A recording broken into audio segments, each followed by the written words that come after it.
Chapter 1. 3 years. It had been 3 years since that awful horrible day when both of their worlds were shattered. He had lost a wife and the boy had lost a mother. There was no bloodshed, there was no death, and there was no yelling or profanity, although he wishes at times there had been. She had came into the living room where he and the little 4-year-old boy were and had said that she was going. When asked when she would be back, she simply replied never.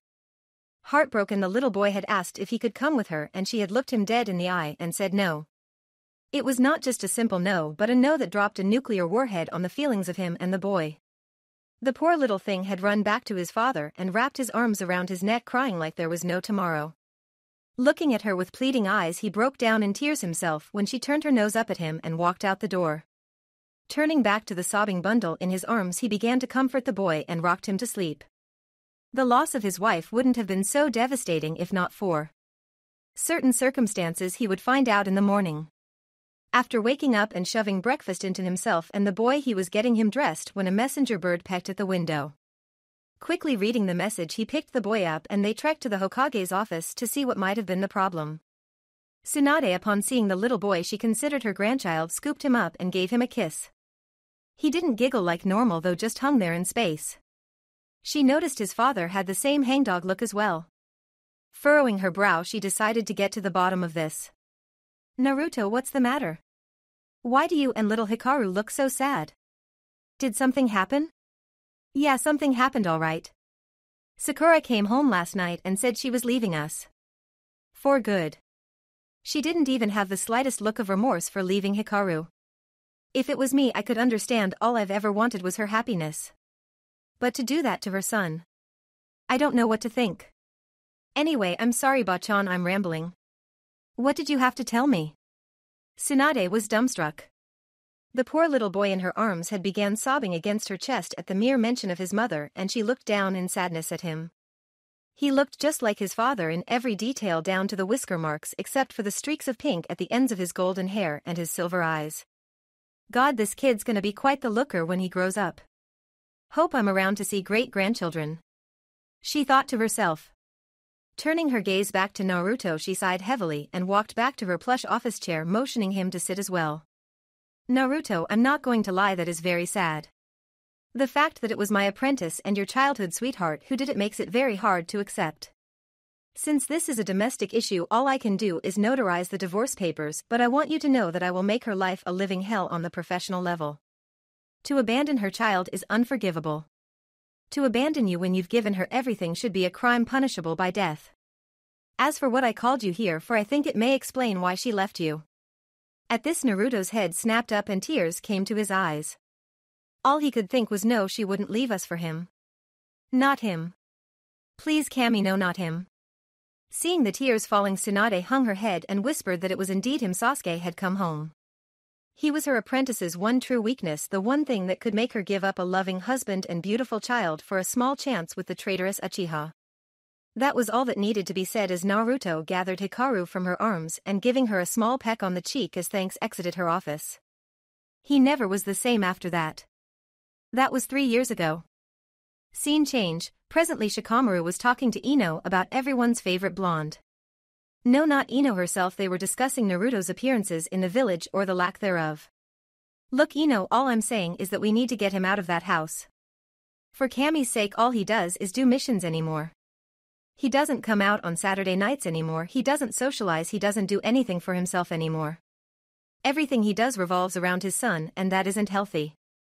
The only time we ever see him outside anymore is when he takes the boy to the park or out to eat. And while he's happy to see us, it's like he's forgotten how to talk to us. Ino swept the hair out of her face and scrunched her nose. She wasn't sure where Shikamaru was going with all this. It was true that they all missed the blonde whirlwind, but he had responsibilities now that none of the rest of them had, and she voiced her opinion on that. Really Shika, I don't see what the big deal is. Sure, we all miss him, but he was dealt a really devastating blow, you know? He's taking care of his son and he's trying hard. It's not like he disappeared completely. Sure, I wish he would get out and do more with someone, try to move on, but he can't or he won't. He was completely devoted to Sakura and I just don't see him moving on. Besides that, why are we having this conversation? If you want to try to get him outside, then why don't you just ask him? Why involve me? Because you're the only one of his friends that isn't involved with anyone. Come on Ino, I know you like the guy. You damn near started drooling when you saw him after his training trip with Jiraiya, and I know you like him now. And don't even try to deny it. Despite your denying your feelings, you were one of the most disgusted with Sakura when she took back up with Sasuke. The two of you mended though, and your friendship continued, and eventually Sasuke and Sakura were let back into the fold. Naruto hasn't come back in yet, and damn it, I miss him and his smile. As for you, you haven't smiled as much since he went and became a recluse either. I want my friends happy, and if I have to force you to go to his house with my shadow possession jutsu, I'll do it. Now go ask him out. But Shika. No buts, go. That was the end of that argument. Shikamaru could be forceful when he wanted to be. Ino currently found herself outside of Naruto's estate. After finding out that he was the son of the fourth, all of his father's assets became his, including the family estate. The house was huge and more than accommodated Naruto and Hikaru. Ino smiled as she thought of Naruto as a father. He had always seemed like such an idiot, and the thought that he was a warm and loving father made her smile. It was late, already close to 10 o'clock, and she didn't want to be a burden, but Shikamaru had left little to no bargaining room for her. It was now or never. She was about to knock on the door when she noticed a light coming from one of the windows. Curiosity getting the better of her, she crept to the window and peeked inside. There sat Naruto on his couch as he watched Hikaru playing with a two-tailed fox. She took in his looks from her hidden position and sighed. He really was handsome. Erratic blonde hair, whisker marks, deep blue eyes, sweet body, sexy voice, he was a complete package. The fact that he was a loyal and caring person was a bonus to all that. She looked with fondness at the small smile he sported while his son wrestled with the fox and settled down to watch what happened. She couldn't honestly say she wasn't curious about Naruto and his home life. He had become such a recluse in recent years. Not that she could blame him. His ex-wife was always around town flaunting the fact that she was now the wife of the last Uchiha, and the two children she had with him didn't help. Ino scowled at the thought. Did Sakura jump the guy as soon as he got in the gate and start making babies, or did she have the decency to wait until the divorce was final? She shook her head and got rid of those thoughts when she heard Hikaru speak up. Daddy, do you think Mommy will ever come back home? I miss her. Oh, Naruto. That's a question you shouldn't have to answer. No one deserves what you've got in life. Ino winced at the question and thought that like any normal person, Naruto would skate around it. There's a reason why he's known as the #1 surprising ninja of Konoha though. Sighing, Naruto gave one of the most straightforward answers he could possibly give to a little 7-year-old. Son, I'm not going to lie to you. I don't think Mommy's ever coming back. It's just you and me from here on out. I thought back in the beginning she would see the error of her ways, but it appears that Uchiha Sasuke is too great a prize to give up. I'm really sorry, buddy, but it's you and me against the world. This nearly broke Ino's heart. No one should have to suffer like these two were. Naruto had suffered his whole life, and it just wasn't fair that fate was bitch slapping him left and right. His son was innocent as well. Didn't the boy deserve a mother? What caught her attention next was a totally new voice. Lord Naruto, I believe it is time for young Master Hikaru's bedtime. He will need his strength for his training in the morning. I do not want him passing out from lack of sleep. That had come from the fox. Ino took another gander at the little thing. The timbre of the voice was such a deep bass that it was almost surreal. It sent shivers up her spine. And why did it address Naruto as Lord? That was weird. Wait, why the hell was a fox talking in the first place? Her thoughts were interrupted when Naruto laughed. This made Ino happy since she was probably the first to hear him laugh in a long time. Suddenly Naruto and the fox stared at each other and began to converse in a squeaky guttural yipping language that she couldn't decipher. She tensed thinking she had been found out, but they both relaxed and turned their attention to a now yawning Hikaru. The little boy was so cute with his hair and whisker marks. A future lady killer, thought Ino. Her process of thinking was shattered, however, when she was almost discovered. Naruto had crossed the room and threw the window open, nearly brushing her arm when he leaned out to sniff the night air. She held her breath and tried not to make a sound. Finally he turned and scooped Hikaru into his arms, and the fox followed them to the boy's bedroom. Ino heard them talking, and just when everything was quiet the boy exploded. Daddy, sing me a song. I want a bedtime song. The fox which was curled at the end of the bed growled at the little boy and had his tail pulled for his efforts. It yelped and glared at the boy who glared back. Don't growl at me, Genmaki. I want a song. You know Daddy always sings the best songs at bedtime. Naruto laughed at the two and told them to settle down, he'd be right back. He walked back to the den where they had been and Ino heard him shuffling around. She heard a snapping sound and a creak and then whatever he opened snapped shut again. She was about to lean back and peer through the window again when Naruto stuck his face out not 2 inches from hers. She squeaked and nearly rolled off the roof, but he caught her arm and snickered.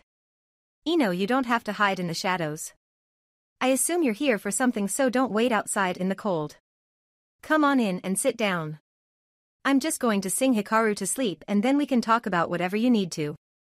How did you know I was out there? And how long did you let me sit out there in the cold when I could have been in here in the warmth? He couldn't help smiling at this. Same old Ino. It made him miss his friends and their antics. He gave her a foxy grin and pointed to the couch. Wait here. I'll be right back and then you can verbally castrate me, but my son needs his sleep. So keep it under 20 decibels, okay? He disappeared down the hall and it was only when he turned that Ino noticed the guitar in his hands. She cocked her head to the side and wondered when Naruto had taken up music. She shrugged and thought it wasn't like he had anything else to do. He couldn't be that good though, and she couldn't remember him having all that great a singing voice either. She shuffled down the hallway and pressed her ear against the door. Okay, son. Only one song tonight. Daddy had a friend come over and we have to discuss something. Now, anything in particular? Or just something random? The little boy yawned and snuggled into his pillow. The lump of fur at the end of the bed rose and flopped down behind him, pushing itself against his back.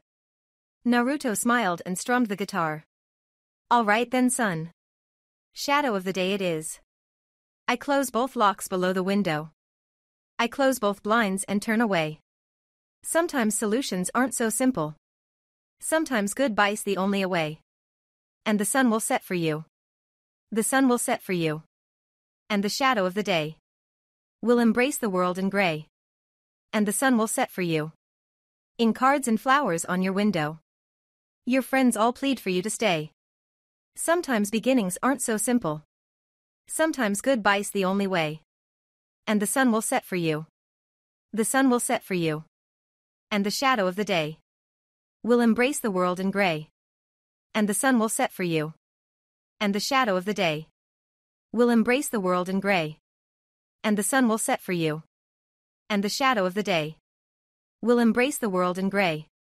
And the sun will set for you. Naruto strummed the guitar a final time and smiled down at his now sleeping son and his furry guardian. He patted the fox's head and kissed his son on the forehead and walked out of the room. Ino had heard him strum the guitar one last time through the door. She was entranced. She had heard what was quite possibly the most beautiful voice in the world, and the guitar playing wasn't half bad either. The song was very soft and almost mournful, and she was so caught up she almost forgot to return to the living room before she was caught eavesdropping. She innocently sat on the couch and pretended to take in her surroundings when Naruto walked back in and sat the guitar down again. He flopped down on the chair across from her and gave her a weary smile. So Ino, what brings you to my humble abode at this time of the night? I take it this isn't a social call? Ino shook her head when she heard something buzzing in her ears and realized that Naruto was talking to her. She was still caught up in the music and wasn't paying attention to him in the slightest. Her only thoughts were how she could hear that heavenly voice accompanied with that guitar again. But for now she was on a friendly mission. Actually, it is a social call. We, and by we I mean everyone, wants you to come out with us Saturday. We miss you. Just come hang out for a few hours. Please? Naruto scowled at the request. He didn't want to be anywhere near society on Saturdays because he knew that all his friends gathered at whatever local venue they could to catch up. But that would mean seeing Sakura and Sasuke again, and he didn't want that now or ever. He couldn't face them, it hurt too much. He turned soulful eyes to Ino and shook his head. I can't do that, Ino, and you know why. I can't face those two. They destroyed my dreams and hurt poor Hikaru. I just can't. I miss you all very much, but I won't go. I have nothing to go for. This did not settle well with Ino. She was too used to getting her way with Shikamaru and Choji, and she'd be damned if Naruto was going to throw off her perfect record. Naruto, you're going, and that's final. We want you to come back out and have fun. For Kami's sake, Naruto, all you do anymore is missions and watch your son play. You need more from life. You need a life. We all miss you. Yeah, right. If you all miss me, then why is it just you here? None of you really miss me, you just miss the idiot who made you all laugh. I've grown up, Ino. I've had to grow up fast and I have responsibilities the rest of you don't. Naruto, please don't say things like that. We want you to have fun, we miss you. None of you really miss me. I miss you. Ino clapped her hand over her mouth after she shouted that to the heavens. Partly in fear of having woken Hikaru and partly in realization of what she said. She had been saying we the whole time and had finally just let it go. She missed him. She missed his smile. It had been damn near 3 years since anyone had seen it and she missed it more than most. She was all by herself and that smile was always a constant in her life. Whenever she had a bad breakup, there was Naruto with that smile and a quick hug saying everything would be all right. Whenever life was getting to her there, he was with that radiant smile. She looked over to see his reaction and saw his face pointed toward the floor staring at his feet. Do you really mean that, Ino? She could hear the desperation in his voice. He wanted so badly to know that he was missed, that he wasn't an outcast. Of course I meant it. I miss you, Naruto. Of all the guys in my life, you were always there for me. Hell, I'll even admit that when you came back I thought you were extremely hot. I miss your smile, Naruto. The world has been much dimmer without the sunshine of Konoha in it. Please come with us Saturday. He looked up at her and she could see the dam starting to break. 3 years of seclusion had done him no good. And at his most vulnerable, Ino saw him for who he was. A person who had bottled up everything and shoved it aside, threw aside his feelings for the sake of his son. To ensure that no matter what shit pile life shoved at his son, he would take the blow. He had removed himself from society so that he wouldn't have to face his ex-wife and ex-best friend, and it broke her heart. She immediately got up and dragged him back to the couch and hugged him while he cried and let it all out. You don't know how much it hurts, Ino. He's taken everything from me. He took Sakura, he took my little boy's mother. He took my self-respect again and again. He's looked down on me forever. My brother. But worst of all, he took my dream, Ino. He took the only thing to keep me going over the years. I just don't think I can face the two of them with my head held high after I've been down in the dirt for so long. Ino just held him and her anger at her two friends washed over her again. It was all true. Those two had destroyed Naruto's ambitions and dreams. Sakura destroyed his family when she left, and Sasuke was basically given the title Hokage even though he was a traitor. The council simply wouldn't let the demon have it. Tsunade fought tooth and nail, but it just didn't matter. Sasuke was the next Hokage despite the uproar from the majority of the town and ninja who had come to see Naruto as the only logical choice. The man had made strides his whole life to erase any doubt that he was Naruto, a hero and not a demon. But logic doesn't work in politics, and he was cast out. Ino came out of her thoughts just as he stopped sobbing and hiccuping on her shoulder. She looked up and her eyes were caught in that soul-searing gaze of his. The only thoughts running through her head at that moment were beautiful and I would never have done that to him. She felt him slide away from her embrace and he sat upright again, his resolve back and his posture from the past finally returning. He turned and gave her a smile that nearly made her melt in her shoes. All right, Ino. I'll go Saturday with you. But only if you accompany me yourself. I don't want to go alone. Her eyes widened and her brain nearly short-circuited. Here was Konoha's most eligible bachelor telling her he would go out but only if it was with her. The gods of fate would get many sacrifices in their honor later. With just a little bit of hope in her voice, she managed to squeak out her reply. Naruto, are you asking me out on a date Saturday? Yes, Ino, I am. I think that after 3 years I need to get back out into society, and there is only one person I can think of right now worthy of me returning to society with. And she's sitting right here. So how about it? Call it a date? Ino did something then that she hadn't done since Naruto's self-imposed exile. She smiled. Not a fake smile but a genuine happy smile that warmed the room. In less than a second mopey Ino was gone and the old self-assured Ino was back, the smile widening into one of her Cheshire cat grins, and Naruto knew he was screwed. Oh Naruto, of course I'll go with you. But you have to do me one favor in return. For the most beautiful kunoichi in the Konoha anything. That pulled the old heartstrings. Ino hadn't been called beautiful in years. She simply hadn't attempted to be. She was still a knockout, but hearing the hottest guy in Konoha say that was enough to flush her cheeks immediately. Thank you Naruto. That means a lot to me. My only request is that you play your guitar for me. I want to hear you sing again. I was listening while you were playing to Hikaru. It was angelic. I loved it. Play for me please? Naruto chuckled and reached for his guitar. If this was all it took to win over a lady, he had it made. Not to mention that the girl he was going out with Saturday was the most eligible baccalaureate in Konoha. The guys and gals of Konoha all have an unofficial bingo book of who is the hottest and most eligible singles in the village, and Naruto and Ino had topped that list for several years now. He strummed the guitar and gave Ino another smile. Well then beautiful, do you have any requests? Just sing Whisker Boy. We'll iron out the details of our date later. Yes m'lady. Chapter 2. Ino had flown home after that night at Naruto's. She was like a totally different person and everyone saw it, but no one asked any questions. It was so rare to see her in a good mood lately that no one wanted to spoil it. She was smiling so much that it was hurting everyone else's faces. Shikamaru had given her 2 days before he decided to check on what the deal was. He had asked her to check on Naruto on Wednesday and it was now Friday. Her mission was to get him out Saturday and he wanted to know if the mission was accomplished. Walking into the flower shop, he was greeted with a blinding flash of teeth and a loud screech. Shika. Just the person I wanted to see. He winced and realized he should have made a run for it. Sigh. Hello Ino. How did your mission go?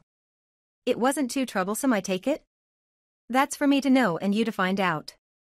Shikamaru cocked his eyebrow at this and scowled. So you didn't get him to come, huh? For your information, I did talk to him and he said maybe. You'll see Saturday night whether he comes or not. If he does, where are we going? Everyone has decided to meet up at the karaoke bar. You know, the one for shinobi and civilians. So troublesome. I don't like the atmosphere there, but it is nicer than the one exclusively for shinobi. That's true. Well, I gotta get back to work, Shika. I'll see you tomorrow, okay? Receiving a grunt for an answer, she turned and began making plans for tomorrow. Wait a minute, didn't he say the karaoke bar? Ino grinned evilly and thought perfect. She could get Naruto to sing there and everyone would realize how great he was and that she was on the arm of the hottest guy in town. Maybe she could even get him to sing a love song to her. Whoa, slow down, girl. One step at a time. She turned back to the bouquet she was working on and began humming happily. Scene change. Saturday flew by quickly and Ino found herself in a frenzy over what to wear. She hadn't been this excited about a date in years. She was glad that Naruto had grown out of his orange jumpsuit phase and had in recent years actually become something of a fashion plate. That would go nicely with her, as she always liked to look her best. She finally decided on a little black dress, every girl's secret weapon, and a pair of black heels. She wore her hair in her usual ponytail down her back since she knew that Naruto liked his women natural if at all possible. He didn't like fakes or phonies. Since her beauty was natural anyway, she forsook makeup and just put on some lipstick. A couple of hoop earrings and some gold bracelets and voila! A complete knockout for the evening. She only hoped that he had put forth an effort as well. Her thoughts were interrupted when she heard a knock at the door. Rushing to the door, she nearly tripped over her shoes. Calm down, Ino. It's only Naruto. He cleans up well, but you've got him beat in the looks department tonight. Oh, how wrong she was. She opened the door and there in front of her was an Adonis. Ino had forgotten how tall he had gotten. Even with her heels, she wouldn't reach the bottom of his chin. He was a giant. She looked up into his eyes and saw that he had on his foxiest grin. Good evening, Ino. She didn't even hear him. She was too busy drinking up the rest of him with her eyes. He was wearing a white button-down shirt with golden stitching that ran like flames up to his chest, and his blue jeans had a yellow fox with 9 tails crawling up one leg.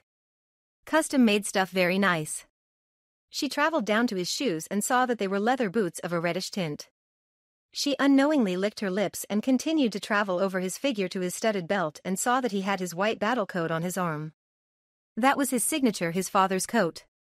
Suddenly a thought came to her head, her date was hot. And he was all hers for the evening. Sasuke be damned, Sakura had let a fine fish back into the sea and Ino had caught him. She was brought out of visually eating him up when she heard a chuckle and looked up to see Naruto scratching the back of his head while looking away. Ino, if you don't mind, could you stop undressing me with your eyes? At least not until after dinner?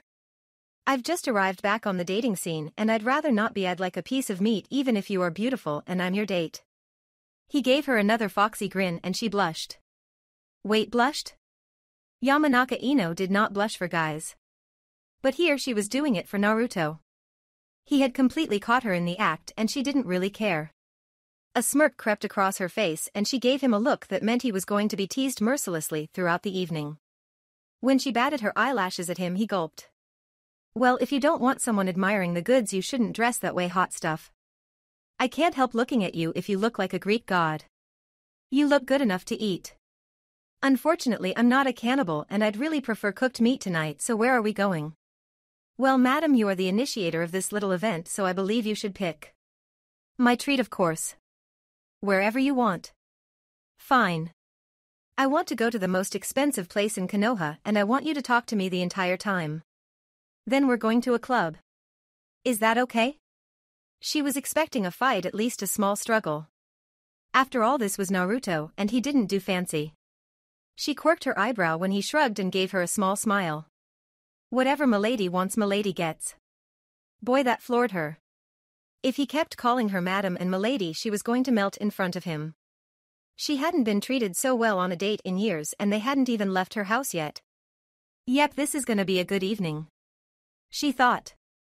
Scene change, they soon arrived at the restaurant and Ino was definitely pleased. Not only had his manners improved over the years, but they were turning heads and she could see people pointing and whispering. They were quite the pair, with her flowing blonde locks and his unkempt but still in place golden hair. She had looked at that mop of his and wondered how it felt, but stomped out those thoughts until she got to know him better. They were almost there when he had suddenly started chuckling and she asked him what the problem was. He looked at her with a sparkle in his eyes. See that old lady over there across the street? She said that we made the cutest couple she had seen in a long time. I also heard her mutter to herself whether or not the kids would turn out natural blonde or if we were both dyeing our hair. How did you hear her say that? She's at least a good 50 feet away, Naruto. Enhanced senses, Ino. I don't have a fox demon in me for nothing.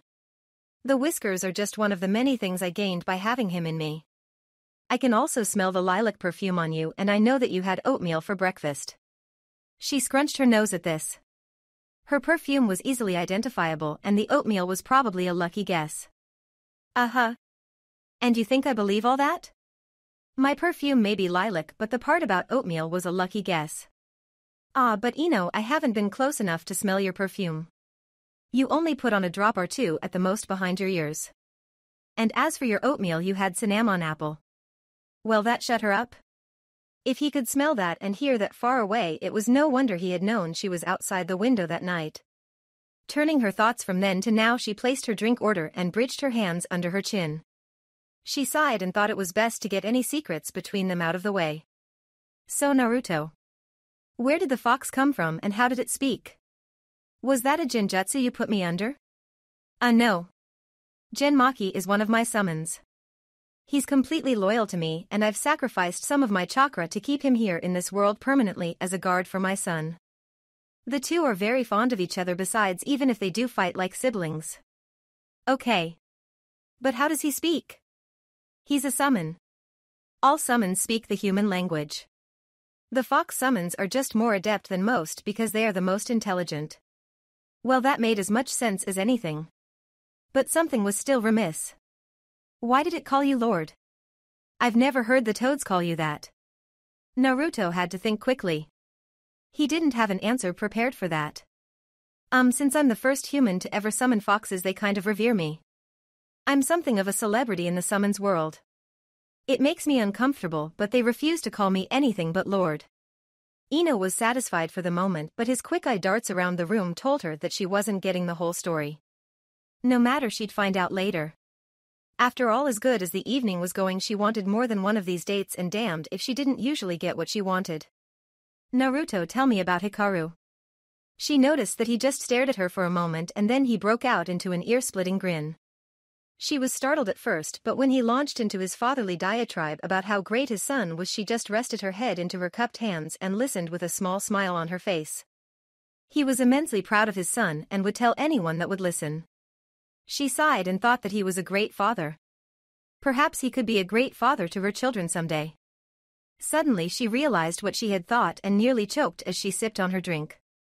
Naruto came around behind her and clapped her on the back, ending her discomfort. With a concerned look he asked if she was all right, and she nodded her head, looking for a way out of this. She saw her chance. The food's here. They ate in relative silence and nothing more was said in their time in the restaurant. Naruto paid the bill, and when Ino saw the zeros on the piece of paper she nearly fainted, but he paid it like he was flipping a quarter to someone. He must be loaded.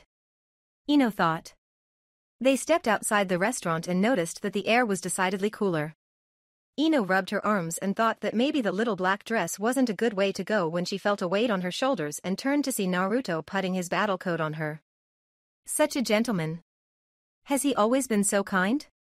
He smiled at her and stood there with his hands on his hips. So milady, where to now? Scene change. About a half hour later the two were outside of the karaoke bar and Naruto was feeling like he was being set up. He was suddenly very hot and uncertain as to whether he should go in, but Ino grabbed his arm and pulled him along behind her. She growled at his hesitancy and gave him a sharp look. Damn it, Naruto, this has been a wonderful evening so far, and I'm not gonna let your insecurities over whether your friends still like you or not spoil that. We all want you here, so come on. Gulp. Yes, ma'am. He had to let his eyes adjust to the dark atmosphere at first and then noticed all his friends sitting at a table in the back. Everyone was there. As soon as Lee saw him he smiled and flashed his teeth, blinding everyone, and rushed across the room. Naruto, my youthful friend. Tonight is a glorious night for you to spend with us. Let us all show you the youthful gatherings you have missed in the past years. Damn it, Lee. I wasn't finished singing yet. You asshole. Naruto turned and saw Kiba on the stage with a microphone in his hand. He also was grinning from ear to ear and waved at Naruto, who returned the gesture. The next few minutes were a whirlwind of reintroductions and handshaking and hugs from the girls. It was only after about 15 minutes that Naruto leaned over to Ino, who was still wearing his coat and sniffing it discreetly every few moments since it smelled like him, and asked where they were. I don't know.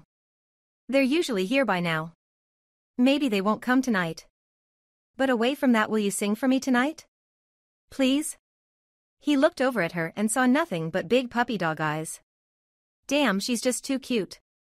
He sighed and rubbed his temples. Of course, Ino. If that's what you want, I'll sing a song. But it will be one that I want to sing. And we'll leave immediately after. I don't want any fangirls trying to chat me up. Agreed? She shook her head vigorously. This was the perfect evening. Not much could ruin it, and if she had her way nothing would. Scene change. It seems that all of his friends decided to sing. Most were horrible, but it wasn't about the atrocity of their voices, it was about the fun and camaraderie. Kiba had finally finished his song and Lee followed after. Everyone had his or her turn. Hinata sang a very beautiful traditional Japanese song, and even Niji sang, except he was almost smashed and no one could understand his slurring. The evening almost stopped when Sakura and Sasuke walked in the door, and everyone hushed for a moment but were spurred on by Naruto speaking in a small voice. Don't stop on my account. I'll be fine, just act like normal. He gave Ino's hand a squeeze while he said this, as if he was looking for reassurance. She squeezed back and she could see him visibly relax. As long as he had one person in his corner he'd be fine. Sakura and Sasuke took their place at the head of the table and the talking continued. Sakura eventually took her turn and sang an old folksy song, and Sasuke declined his turn with a familiar HN. Suddenly Lee jumped up onto his chair and pointed at Naruto. Naruto. My youthful friend. You have not sang a song yet, and I would be remiss in letting you go without showing us your burning flames of youth on stage. Sighing, Naruto stood up and looked at Ino. She had a smirk on her face but her eyes betrayed her. She didn't want the night ruined because he did something he didn't want to do. He just smiled at her and made his way to the stage. All eyes were on him as he sat on the stool and turned to the DJ. "Thank you, but no music will be necessary. I shall provide the music and words myself." This caught everyone's attention. The stage was lit up and Naruto just sat on the stool with a far-off look in his eyes. Suddenly he snapped his fingers and a three-tailed fox the size of a large dog appeared on the stage in a puff of smoke. It looked up at him and yawned. "Yes, Lord Naruto? How can I be of service to you?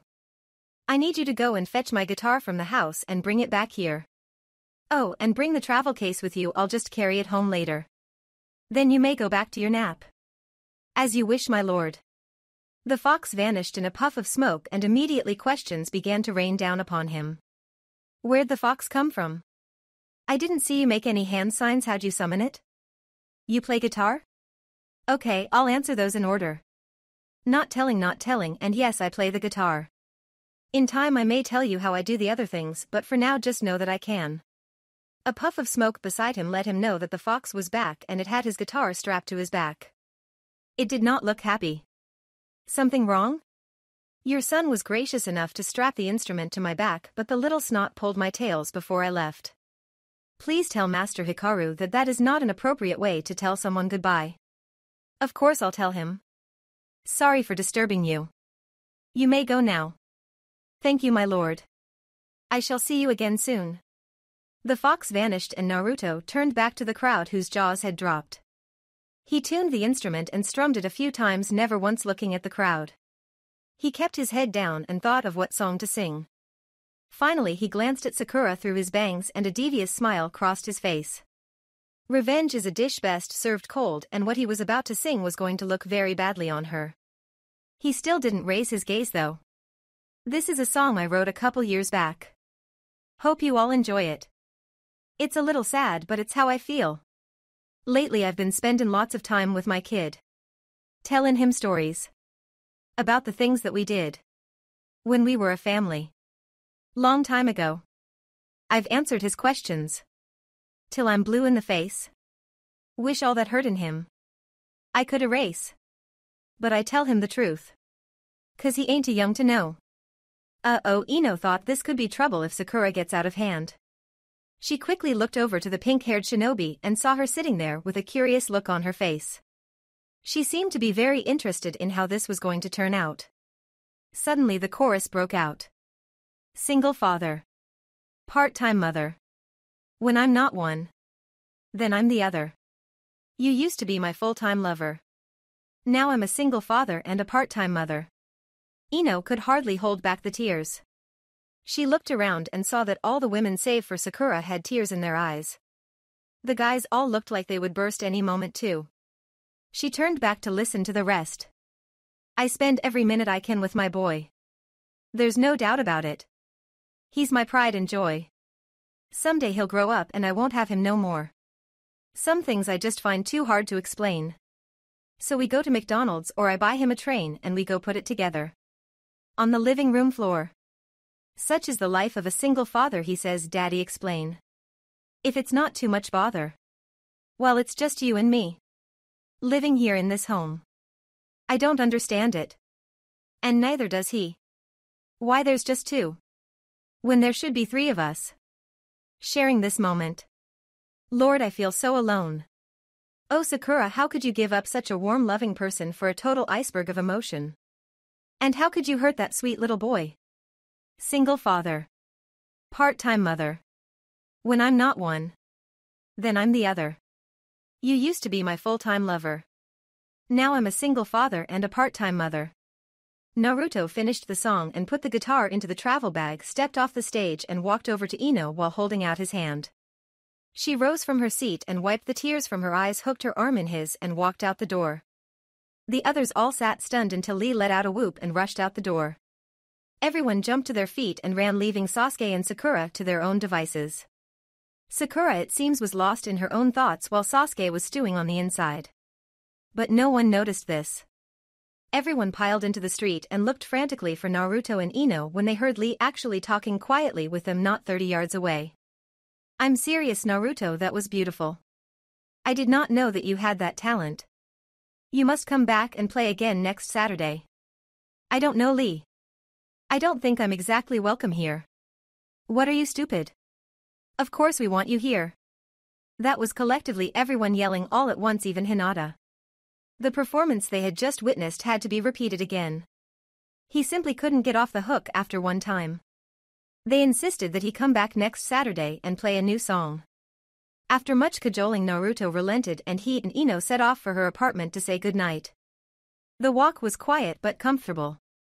Naruto was thinking about how much fun he had had and Ino was scheming about how she could get another date out of him and get to hear that marvelous voice again.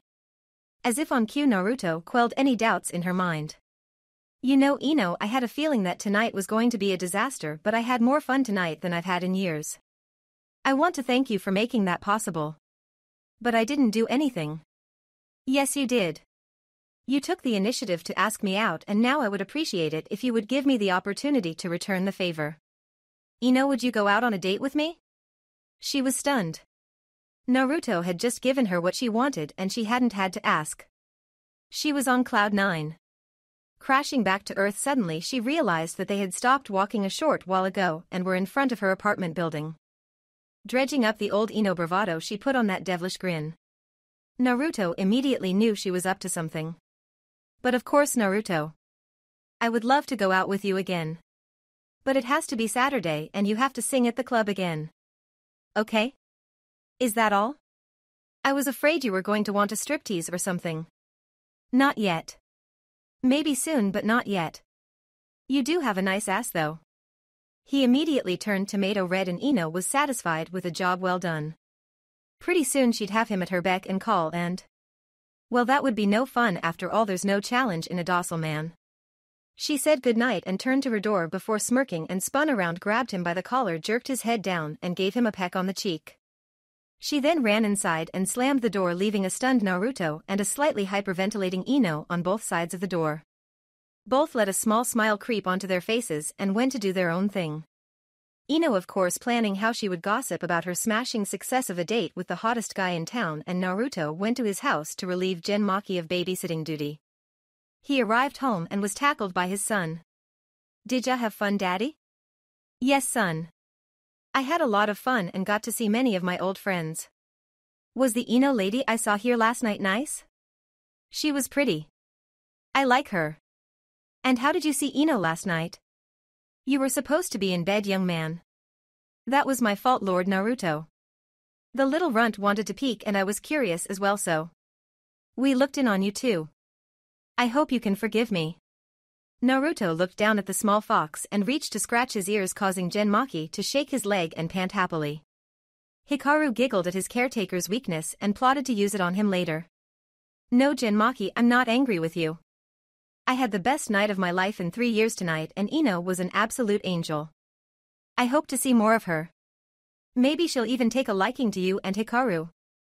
Now both of you go to bed, I'm tired. Sorry, son, no song tonight. Oh, and Hikaru? Stop pulling the fox's tails. They hate when you do that and it's not nice. Understand? They both walked off grumbling and Naruto flopped on the couch with a sigh. Well, Ino. I hope you like me as much as you say you do, because I plan to see a lot more of you soon. And I hope you take my secret well. With that he released his hinge and out popped 9 red fox tails with golden tips and ears of the same color.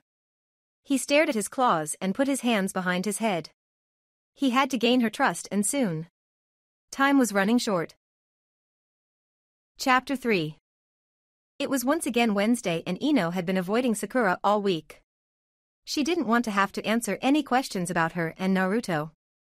Working at the flower shop, however, put her in an easy-to-find position, and it wasn't too soon that Sakura found her. There was going to be hell to pay now. How could you, Ino? How could you bring that thing to the club with you? I don't want you around him anymore. Ino crossed her arms and glared at her supposed friend. How could she say those things about Naruto?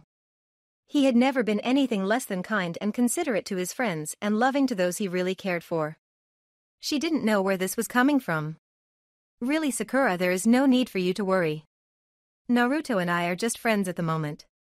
And even if we were more than that, you have no reason and no right to tell me what I can and can't do. Trust me. You don't want to get involved with him. He's not normal. Sakura, I don't know why you're telling me all this. You had no complaints about Naruto until Sasuke came back. In fact, you were blissfully happy with him and his son. My son Ino. He's my son as well. Actually, Sakura, I think you gave up that right 3 years ago to be called his mother. Now if you'll excuse me, I have to get back to work. Fine, Ino. You just keep messing with that demon. You'll find out eventually that he isn't what he seems. And I'll take care of my son one way or the other. Ino scowled and folded her arms across her chest. What the hell was all that about? Naruto may have a demon in him, but he wasn't the demon. They had established all that years ago. There was more to this than meets the eye, and she would be sure to get to the bottom of it. She'd go talk to Naruto after she closed up the shop. Scene change, on the way to Naruto's house, Ino was deep in thought. Why was Sakura being such a bitch about the situation? Maybe it wasn't smart for Naruto to sing that particular song last night, but he had every right to be bitter. She was the one who abandoned them, not the other way around. Still, she'd called Naruto a demon and that bothered her. The Kyuubi, to her knowledge, was still locked up in his navel. And Naruto was never anything but kind to everyone, hell, even little kids loved him. He was like a magnet for children. Little boys loved his frog summons, and Gamakichi was a popular fixture around the park when Naruto and Hikaru were present. His fox summons were popular with the girls, and it wasn't uncommon to see a family of fox kits being cuddled and petted. Genmaki sat by Naruto's side and carefully watched his charge play with the other children. It was such a common sight that nobody thought about it anymore. Ino smiled at the thought of Naruto being thought of as normal, for once a fixture in the community instead of an eyesore. Thinking even further back, she remembered the first time Naruto brought little Hikaru to the park. It was just after lunch and there were children playing all over the playground in the park. It seemed time froze and everyone looked up to see Naruto and Hikaru walk onto the field. All the adults looked at him with sadness in their eyes. Ino in particular felt bad for him. She was there with her little cousin. It had become public knowledge what had happened between him and Sakura, and he had their sympathies. He had become a living legend among the populace of Konoha for all his many battles and good deeds, and almost everyone respected him. Their children had heard stories of the golden-haired shinobi and all idolized him, but they had never seen him in person. He was tall and muscular and stood out like a sore thumb. All eyes immediately swung to the mini-me version hiding behind his legs. With his equally golden hair and pink tips, it was easy to see who his parents were, and the whiskers on his cheek left nothing to the imagination either. Naruto and Hikaru found their way to a bench and flopped down and were immediately swamped by a multitude of wide-eyed children. Eyes swung from him to his lookalike to the small fox in Hikaru's lap, and they were bombarded by questions. Naruto looked down at his son to see that he had a tight grip on Genmaki and a look of curious fear in his eyes. He wanted to play with the children, but they were scaring him at the moment. Poor Genmaki was having trouble breathing, and the look on his face sent Naruto into a fit of laughter. All questions ceased as they watched the broad-chested shinobi throw his head back and laugh. Finally done, he turned his head back to the throng of children who had all plopped down on the grass. He looked out of the corner of his eyes at the parents who were all intrigued and wondering what would happen. He smirked and gave the children his full attention. Now then, little ones, what do you want answered first? Who are you? Are you the one known as the Golden Cyclone? Yes, I am. My name is Uzumaki Naruto, and this is my son Uzumaki Hikaru. We came to the park so that he could make some friends and play with you. Would you let him do that? A chorus of yes rang out. After all, it wasn't every day you saw a living legend, and he asked you to play with his son. That question answered, they turned to others. Where did you get the fox? Can we pet him? Genmaki is his name. You can pet him if he lets you. And he is my summon and my son's guardian. He protects Hikaru when I'm not around and is a member of my family. A summon? I've never heard of anyone having a contract for a fox summon. Irika-sensei said that the contracts for Konoha were the slug, snake and toad summons. Naruto let out another belly laugh and nodded his head. That is correct, little ones. Those are Konoha's summons. However, I am special and have a contract with the foxes. When Hikaru is old enough, it will pass to him. But I have also signed the contract for the toads and I still use them on occasion. Gamabunta is a nice old toad and his children are friends of mine. Wide eyes and slack jaws were what greeted his eyes. You are the toad, Sinnin? But how can you have two contracts? That shouldn't be possible. I've told you I'm special. The toads like me and let me have a second contract. Normally I would be forced to cancel my contract with the toads, but this was a special case. Here, I'll demonstrate. With that he stood up and moved to a part of the park that had a good-sized clearing. He bit his thumb and yelled Kuchios no Jutsu. A cloud of smoke poofed into existence and after a few moments Naruto was sitting on top of a large orange toad smoking a pipe. Oi Naruto. Why did you call me out here? And who are all these children? Oi Hikaru. I haven't seen you for a while, kiddo. Come here and give Uncle Gamakichi a hug, Annie. Not waiting for the boy to respond, Gamakichi snapped his tongue out and grabbed the boy, drawing him back in. He flicked his tongue and Hikaru landed flat on top of his nose, sprawled out spread eagle. Naruto snickered at this until Hikaru jumped up and began yelling at Gamakichi while stomping up and down on his forehead. Uncle Kichi, why'd you do that? You could have killed me, you stupid frog. If you weren't Daddy's friend I'd pound you into the ground.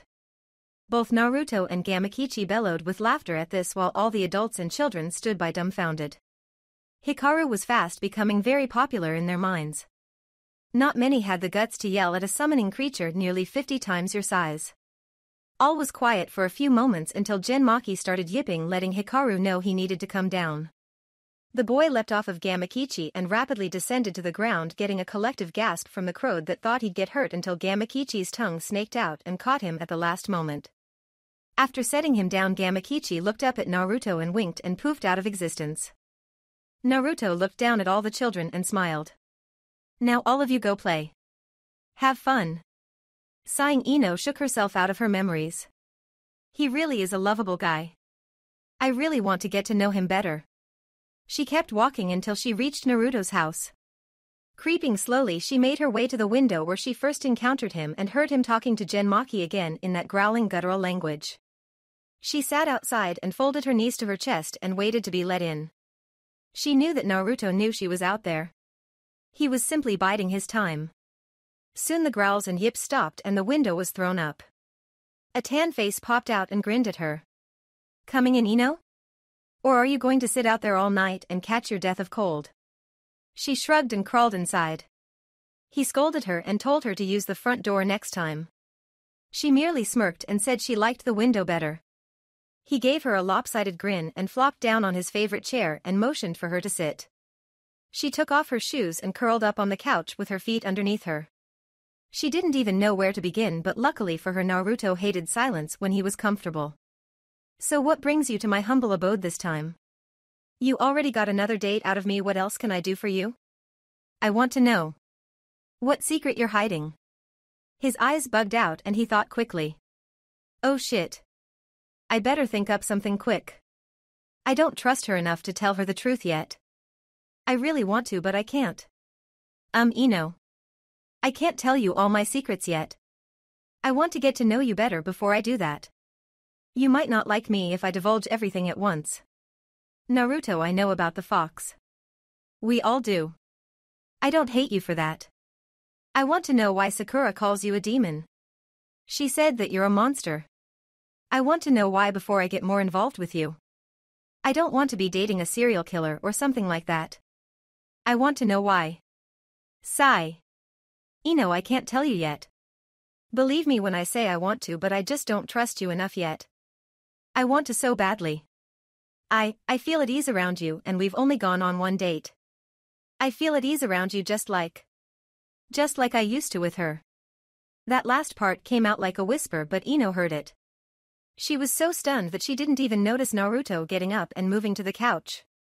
She was knocked out of her stupor when he put his arm around her and pulled her close to him. She let out an audible sigh and melted into his side. It had been so long since she had felt the comfort of an embrace without worrying about the guy being a pervert and trying to cop a feel. She turned her head and breathed in his scent. It was earthy with a hint of... What was that smell? It was animal-like. Oh right, the fox. He smelled like a fox. She'd heard Kiba say that before. She let out another sigh and heard a deep chuckle and realized what she was doing. She shot away from him as far as his arm would let her go and blushed a scarlet hue. He merely looked at her like it was natural. Ino, since you seem to be gung-ho about getting to know me and maybe be in a relationship with me, you need to be able to accept all the aspects of my life. My secrets are something that changes the dynamic, but above all I would want you to get along with Hikaru.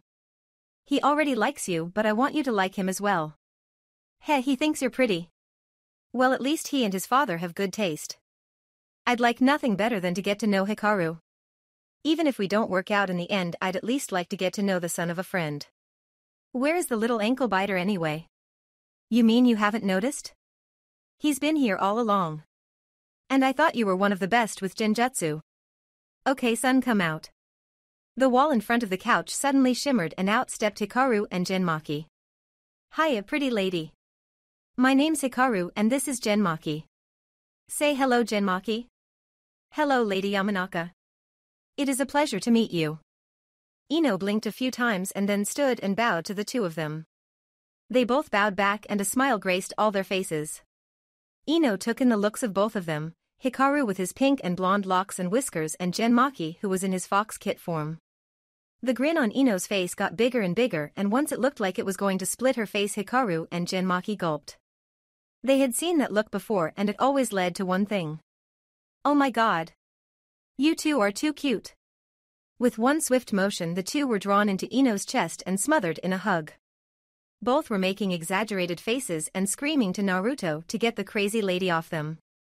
He couldn't really since he was too busy trying to breathe from lack of air from laughing. Finally, after a couple of minutes and a gagging boy and fox turning blue, something that should have been impossible due to Genmaki's fur, Naruto hauled Ino off the two of them and sat her back on the couch while Hikaru and Genmaki caught their breath. After the excitement wore off they all sat down to talk. Ino found that Hikaru was a very bright little boy. Naruto was teaching him chakra control and several jutsu. He didn't have the large reserves that Naruto had when he was that age, but with his father's guidance he was already high genin level and he wasn't even in the academy yet. It seems that Naruto didn't want his son to have the education that he did, so he was teaching him everything he could at home to avoid any possible problems like someone purposely misleading him on how to do something right. He was learning all of Naruto's jutsu but hadn't started on jinjutsu except for the invisibility cloak. At the ripe old age of 7 he was already a taijutsu aficionado. His father's style was purely bestial and relied on fast strikes and moving with fox-like precision. Lee had stepped up to the plate though and was teaching the boy his style in between missions. He took to it like a fish to water. Naruto just beamed with pride listening to his son extol his accomplishments. Ino couldn't help but feel a little proud herself even though she hadn't had anything to do with him. Yet. She figured she could help the boy with his jinjutsu, especially if she was going to be around more. Now it was her turn to talk. Hikaru sat enraptured listening to the beauty in front of him talk. He found it funny that she used to beat his dad up when they were younger and thought it hilarious how many funny stories Ino had about Naruto. All the pranks he used to play on people, his loud boisterous declarations about being Hokage, his fights with Tsunade, which Hikaru already knew about since Tsunade had already beaten it into Naruto that her grandchild was to grow up respectful unlike a certain other blonde-haired bewhiskered brat, and his legendary status among the people of Konoha. But Miss Ino, I know all about Daddy and the things he's done. I want to know about you. Who are you and what do you do? This took Ino aback. She wasn't expecting to be grilled by a 7-year-old about her past.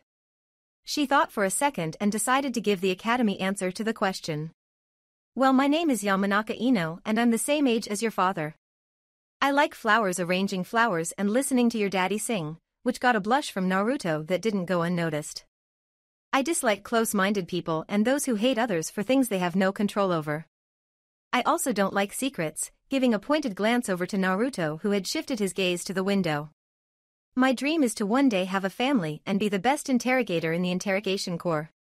My hobbies are reading and hanging out with my friends when I have the time. Wow, cool. But what kind of ninja are you? What do you specialize in? Ino gave a glance at Naruto that screamed, "What have you been teaching this boy?" and sighed. I specialize in going inside people's heads. Literally. I can send my soul into another person and take over their body and make them do things. While in there I can read their thoughts among other things. I would never do that to anyone I know though. It's a huge invasion of privacy, and although I really want to know what your daddy is hiding from me, I won't do it. That ability is what makes me a shoo-in for Ibiki's position when he retires. Unlike him, I don't have to resort to unnecessary force to get the information I want. Whoa, cool. So you're like a mind reader? Ino giggled at this. Apparently, the boy had also inherited Naruto's ability to simplify everything as well. That's it in a nutshell. That's my special power besides Jinjutsu. I'm not one much for taijutsu, and my ninjutsu is kinda subpar. Daddy can help you with that. He has lots of time on his hands since he only does S-rank missions. He says they pay a lot even though he doesn't need the money since Grandpa was rich and his books bring in a lot of money. Unfortunately, Naruto wasn't quick enough to clap his hand over Hikaru's mouth before he said anything about the books. He really didn't want to have to explain his extra income, but with Ino staring at him curiously, he knew he wasn't getting out of this easily. So Naruto, what kind of books do you write? Daddy won't tell me what he writes, but he says I can't know until I'm older. Damn it, when did his mouth get uncovered? I don't want to tell you yet? Quirking her eyebrow, Ino narrowed her eyes and gave him a pointed look. Knowing what kind of books he wrote wasn't such a big thing to know, was it? Especially if she might have read them before. Seeing that he wasn't getting away with not answering, he sighed and gave in. Remember how I'm the Toad Sennin now? Well, that kind of entails a lot of things. One of them being an author in your spare time. And? What do you write? As part of my apprenticeship with Jiraiya, I had to take over his spy network and his research. His research? What do you mean by? Oh. Naruto was the author of Ika Ika. She had read quite a few of those books in recent years and had really appreciated the turn in the series.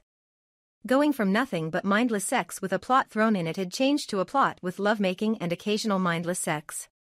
It was infinitely better written than when Jiraiya had been the author, but his successor to the series had turned it around, and it was no longer shameful to admit that you read the books. They still weren't appropriate for children, but they were now more accessible and enjoyable for everyone, especially couples. The new author had a section in the back of every book with suggestions to spice up a love life. Ino blushed at the thought of doing some of those suggestions with a certain other blonde, which didn't go unnoticed by Naruto. The realization that she was obviously a fan brought a smirk to his face. Ino, have you been reading Ika Ika? Why, yes, I believe you have. So care to tell me what you think of my stories? Would you like an autograph? Any suggestions? Genmaki saw the perverted side of Naruto coming out and decided now was the time for Hikaru, whose head looked like a tennis ball going back and forth between looking at his daddy and the pretty lady, and him to make a hasty retreat before things got out of hand. Lord Naruto, I believe that Hikaru and I will go outside and practice his Jinjutsu now. Come along, Hikaru. It was nice meeting you, Lady Yamanaka. Ino, please. Call me Ino Genmaki. We'll be seeing more of each other in the future after all, and we should be as friendly as possible. After certain revelations, I know that I'll be around more. Bye, Hikaru. I'll see you later. Hikaru saw the devilish grin on her face and was about to ask what she meant, but Genmaki transformed into a fox the size of a greyhound and drug him out by his collar, kicking and screaming the whole way. Ino watched dumbfounded until she felt two arms encircle her around her shoulders and felt someone breathing by her ear. She wasn't prepared for that and nearly collapsed onto the ground. Fortunately for her, Naruto had a good grip on her. So Ino, you never answered my question. Do you enjoy my stories? Turning a shade of red that would have made a 12-year-old Hinata say damn, Ino nodded her head. She wasn't just a fan, she was a huge fan and had sometimes fought Kakashi for a copy of the books. Who would have thought that Naruto of all people would have been such a romantic and a pervert at the same time? That's when a thought hit her and she narrowed her eyes in victory, and that smirk crossed her face again. So Naruto, does Kakashi know you're the author of Ika Ika? No. I don't think so. Why? Seeing the puzzled look on his face just made her victory all the more satisfying. She turned in his arms and threw her own around his neck. Smiling sweetly, she looked into his eyes. Because you know about Kakashi's slavish devotion to the series and its dirtiness? I thought so. He was visibly upset when the dirty scenes gave way to lovemaking and an actual plot. Now then, what would he do if he found out that the reason for his precious little orange book's changes were his former student? I think you'd have a lot to answer for. And I don't think he's the only upset one. Naruto visibly blanched at this. People hounding him for the details of the latest story before it came out he could handle. People suggesting things he could handle. An upset Kakashi who had been denied his smut was something he didn't want to face even if he was a sannin. He had changed the direction of the series because of his own personal tastes, and the sales had skyrocketed when women figured out it was now as accessible to them as men. Hell, even Jiraiya had loved the new direction. The man was a hopeless romantic at the center of his perverted heart, and had promptly asked for the first book signed of every issue. But he had toned down the filthiness in the books and some hated him for it. Kakashi would be one of those. He looked down at the impish smile on Ino and began to sweat. What do you want in exchange for silence, Ino? She crooked her finger motioning for him to bend down. He complied, and when his chin was even with her eyes she grabbed his collar and jerked him into a kiss. It was awkward at first, but eventually his surprise was beaten down and he got into it. Her eyes shot open when he deepened the kiss and she realized that he did indeed have the experience to write his novels. They broke the kiss and she looked up at him dreamily. That was demand number 1. You're a great kisser, by the way. Demand number 2 is more dates. Demand 3, you have to sing to me whenever I want. Demand 4 is up to you, but you know what the consequences will be if you don't comply. I want us to date and be seen in public together. If we continue down the path we're on, after 2 months I want us declared a couple. Understood? He nodded dumbly and was jerked into another kiss. Neither saw the 2 small shadows in the doorway grinning like lunatics. Hikaru closed the door and they walked outside to work on his jinjutsu. Daddy looks happy, doesn't he, Jinmaki? I haven't seen him smile like that since before Mommy left. He does look happy. Now listen to me, Hikaru. You're a bright boy and I want you to let these 2 work this out on their own. Do not under any circumstances tell Lady Yamanaka about your father's appearance under that henge. Do you understand? Hikaru nodded and went to work on his cloaking jutsu. If it made his father happy to date Miss Ino, wouldn't complain. He was smart for a little boy and he knew that his daddy needed someone to love. A small smile lit his face up. Maybe, just maybe, if the 2 of them worked out he'd have a new mommy. Scene change, breaking yet another kiss. Ino put her hands on Naruto's chest and said she had to go. He was disappointed, but they both had things to do the next day. He walked her to the door and ushered her out with a promise to call her up for a date later in the week. Another quick peck on the cheek and she was gone in a whirl of leaves. Naruto shut the door and went looking for his 2 charges. He found Hikaru asleep, leaned up against an equally knocked-out Jinmaki. Chuckling, he picked them up and brought them inside. Having nothing better to do, he began to work on the next volume of Ika Ika with a blonde-haired heroine with a ponytail. Scene change, Ino made her way home and took a shower. She thought about the night's events and decided things were going in a good direction. The only thing that bothered her was Naruto's big secret, but he had promised to reveal it to her in good time. Flopping down on her bed, she thought of how sweet Naruto was and how his past was such a mystery to her.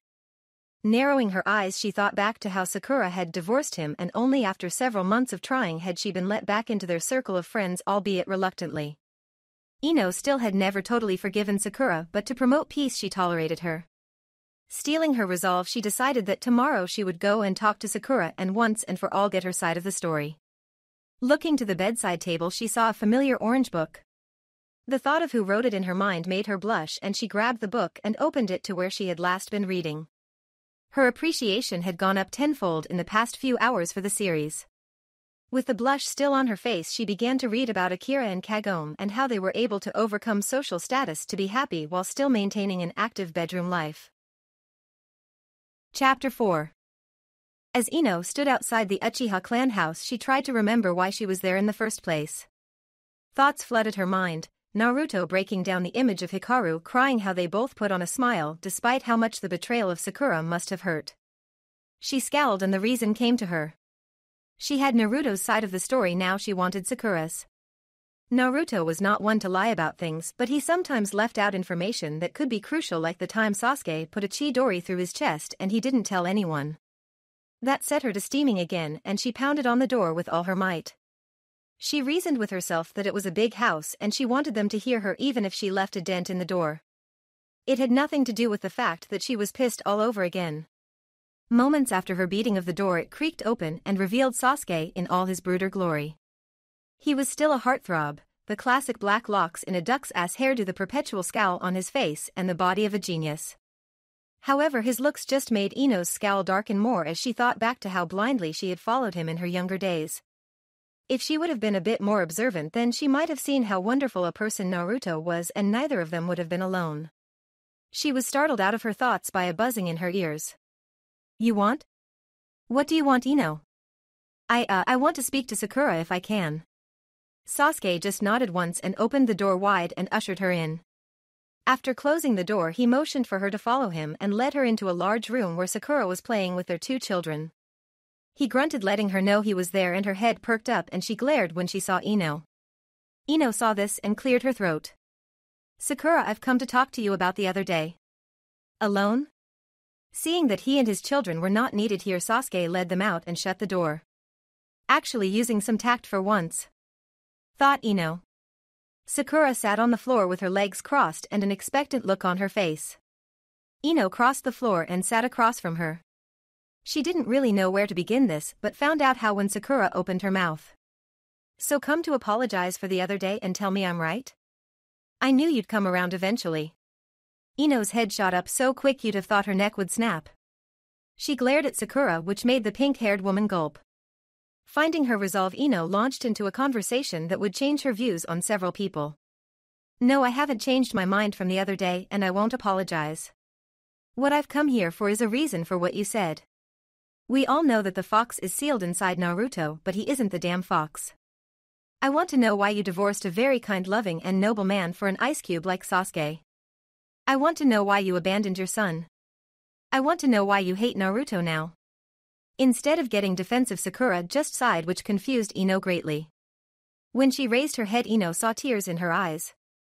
"Everything you've said about Naruto is true, Ino. Yes, he is kind, loyal, loving, and noble. He cares for Hikaru like nothing else. He loved me unconditionally. My life with him was content. I wanted for nothing while I was married to him. I don't hate Naruto the man, however. I hate Naruto the demon. You weren't there every time he lost control to the fox. He hurt me, Ino. I was scared the last 4 years of our marriage. I'd go to sleep and wonder if I'd wake up the next morning. The only thing that kept me there was Hikaru. Then Sasuke came back and my love for him came hurtling back. I fell in love all over again with him. He was so handsome and he'd accomplished his dream of killing his brother, and I wanted to help him restore his clan. I needed to help him restore his clan. No one else could love him the way I could. I immediately marched up and declared my love for him, and you know what he did? He kissed me, Ino, and electricity shot through my body. I hadn't felt like that since. Ever. Naruto never made me feel like that. I was safe and warm with Naruto, but with Sasuke I felt alive again, and I felt needed. I was needed. Nobody else would let him marry their daughters, and all of you had given up on him. Hell, even Naruto didn't want to save him anymore. I couldn't stay married to Naruto anymore, Ino. Sasuke needed me more. Ino sat back and let all this soak in. Some things just didn't add up. So you never loved Naruto? What about Hikaru? Of course I cared about Naruto. And I could never not love my son. I didn't ask if you cared about him. I asked if you loved him. Silence answered her. Sakura's head hung down and then her eyes shot back up to lock onto Ino's. No. I never loved him. Not like that. I cared about him, yes, but I never loved him. Then why did you marry him? Give him a son? Give him hope? Because I had no one else. He made me feel wanted. I didn't love him, but I at least felt assured that he wouldn't leave me. Hikaru was a mistake anyway. I didn't want to get pregnant by Naruto. I love Hikaru, but I never wanted him. That's fucked up, Sakura. Neither of them deserved what you did. And how can you say you love your son when you left him all alone with someone you call a monster? Because demons can't or won't hurt their own. I read up on demon lore. Naruto can't hurt his child in a life-threatening way. The demon in him won't let him. Besides, Sasuke wouldn't have wanted Hikaru living here with our children. Ino narrowed her eyes at her supposed best friend. This situation was becoming more and more fucked up by the second. In Sakura's mind, she had done something normal. She didn't have any remorse because for some reason she had convinced herself that Naruto was a danger to her and everyone else. She wasn't any better than those ignorant-ass villagers back in the day. Then a thought clicked in her mind. Do your children even know they have a brother? Hikaru is not their brother. And I've told them to stay away from him. You bitch. He's your son. And you're acting no better than those goddamn villagers. Keep your voice down, Ino. What goes on in here is between you and me. I don't want my children brought into this. Telling them to stay away. You saw what happened to Naruto in his childhood. You were on his team. For God's sake, Sakura, think of how it must have felt to him to be ostracized for no reason. Why would you do that? Because Sasuke said. She immediately clapped her hand over her mouth. She'd said too much. Ino's eyes burned with a ferocity that would have torched the Uchiha compound if they would have burst from her. After a few deep breaths, she was able to get herself under control and locked her icy gaze on Sakura, leaving the other kunoichi very uncomfortable. Because Sasuke said so, huh? That's low, Sakura. I thought you were over your fangirl days. That's ignorant and very shitty of you. In fact, as of right now, I'm through with you. I don't want anything to do with you. And just to let you know that I am going to be with Naruto. I'm starting to fall for him, Sakura. He's everything I've ever wanted in a man. Hikaru is such a kind, polite little boy, and when he was telling me what all he knew, do you know what I felt? I felt a pride in him, a sort of motherly pride that I shouldn't feel because I don't know him yet. But I'm going to change that, Sakura. I'm going to get to know the both of them. And Sakura, I want you to know. No one was happy with your decision to leave Naruto. You were hated for quite a while. Sasuke has never been fully reaccepted. What he did when he left this village should have resulted in a death penalty. I got over my thing for Sasuke long ago. You had a good man, Sakura, one of the best. And you let him go because of a childish crush that you think is love. You have 2 children by an iceberg of emotion that doesn't even know what love is. You want my advice, Sakura? Stay away from Naruto and Hikaru. Raise your children with your love because I don't think they'll get any from Sasuke. Make sure that they don't become like him. Before I go, I want you to ask yourself one question. Just one. Has Sasuke ever even said that he loves you? In 3 years, has he ever said that he loves you? Or have you taken that for granted? I used to hear Naruto say he loves you every day. I could see it in his eyes. You fucked up, Sakura, and you fucked up big. Goodbye, Sakura. This is our last goodbye. Ino turned and opened the door and walked out, leaving it open. She passed Sasuke on her way out and gave him a cold stare. He raised an eyebrow at her and watched her walk by. He'd never gotten the cold shoulder from any girl, let alone Ino. She used to hang off every word he said. He continued on into the room where he had left the 2 of them and saw Sakura sitting on the floor with her knees drawn up close to her and her chin resting on her hands. He crossed the floor and stood in front of her. I take it your talk didn't go well? No, not at all. I lost another friend today. Something to do with the dobe? I thought as much. Stay away from her, Sakura. She'll be nothing but trouble. Perhaps I can do something about her when I become Hokage. Sakura looked up at him with a bewildered stare. Why would he try to hurt Ino because of Naruto? He shouldn't care about him anymore. Putting her head back on her knees, she stared straight ahead and caught him leaving out of the corner of her eyes. Sasuke, I have a couple questions for you, dear. What is it? I have much to do. I don't have time to stand around all day for you. She winced at the tone and the use of words. A tiny glimmer of doubt ignited in her heart for the first time in 3 years. She had always taken his words in stride, but after her conversation with Ino, she was more down than normal. Usually the glow of being Uchiha Sakura was enough to keep her going. She formed her words carefully. Do you love me? He gave her a stare that could have melted steel and offered up one of his classic HNS and walked out the door, leaving an unusually quiet Sakura. He didn't answer her, but then again he never answers her. Why should now be any different? He'd never really said he loved her, but she always knew he did. Why then did his silence hurt so much more than before? Naruto had always made her feel special when he said I love you like she was the only girl in the world. She missed that feeling and wanted it back. But it was too late. Ino was right, she had fucked up. At that moment she felt two pressures on her back and leaned back to see her two children with their arms wrapped around her. She put on a fake smile and hugged them back. Why are you crying, Mama?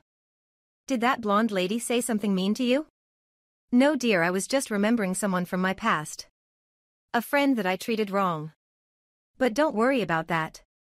Let's get some lunch. How about going to Ichiraku's for ramen? But Daddy said we couldn't have ramen. He said that only dobes eat ramen. Oh Sasuke, that wasn't right. Maybe I should apologize to Naruto and Hikaru. I want to see my little boy again. But I won't tell the kids right now. I need to iron these things out myself. The two children, seeing their mother space out, began to wave their hands in front of her face. Once she noticed them again, she smiled and stood up. So Daddy says that ramen is for dobes, huh? Well, guess what, you two? Today we're going to be dobes, at least for a little while. Mommy used to have a friend who was a dobe and he was one of the most special people she ever knew. Wow, really, Mommy? Can you tell us about him? Sakura smiled and thought back to her childhood days. This would make the trip to Ichiraku's more pleasant. Of course I can. Once upon a time there was a dobe in my class named Naruto. Scene change, Ino stomped through Konoha, actually leaving indents in the ground. Women, children and even full-grown men dove out of her way. She hadn't been this angry since it was revealed that Sasuke had left and nearly gotten two of her best friends killed. She was going to go home and vent, but she had to pass by Naruto's estate to get there, and her anger melted when she heard the sounds of battle coming from his backyard. Fearing an attack on Hikaru, she bounded over the gates and ran to the corner of the house. Leaning around the corner, she witnessed an astounding sight. All around Hikaru were bunshins of Naruto, while Hikaru stood in the middle with a blindfold on. Naruto and Jinchuuriki stood off to the side while Naruto shouted out directions for Hikaru. Ino was worried for the boy until she saw him leap for one of the clones and kick it in the chest. He vaulted off the clone before it disappeared and punched another in the face. Placing his hand on its shoulder, he twisted in midair and continued on until all the clones were destroyed, leaving a panting Hikaru and an amused Naruto and Jinchuuriki. Walking forward, Naruto clapped his hand on Hikaru's shoulder and congratulated him. Very good, son, but you still have some flaws. You touched the ground on the next to last one. You know you're not supposed to touch the ground when training in this style. You're supposed to let the bodies of your enemies be a springboard onto more enemies, keeping them off balance and putting yourself on the high ground. Now let's try this again. A sharp ahem from Jinchuuriki made Naruto turn his head, and he saw some familiar blonde locks at the corner of the house. He looked down at his son and put his finger to his lips. The boy nodded and Naruto poofed behind Ino and put his hands around her waist.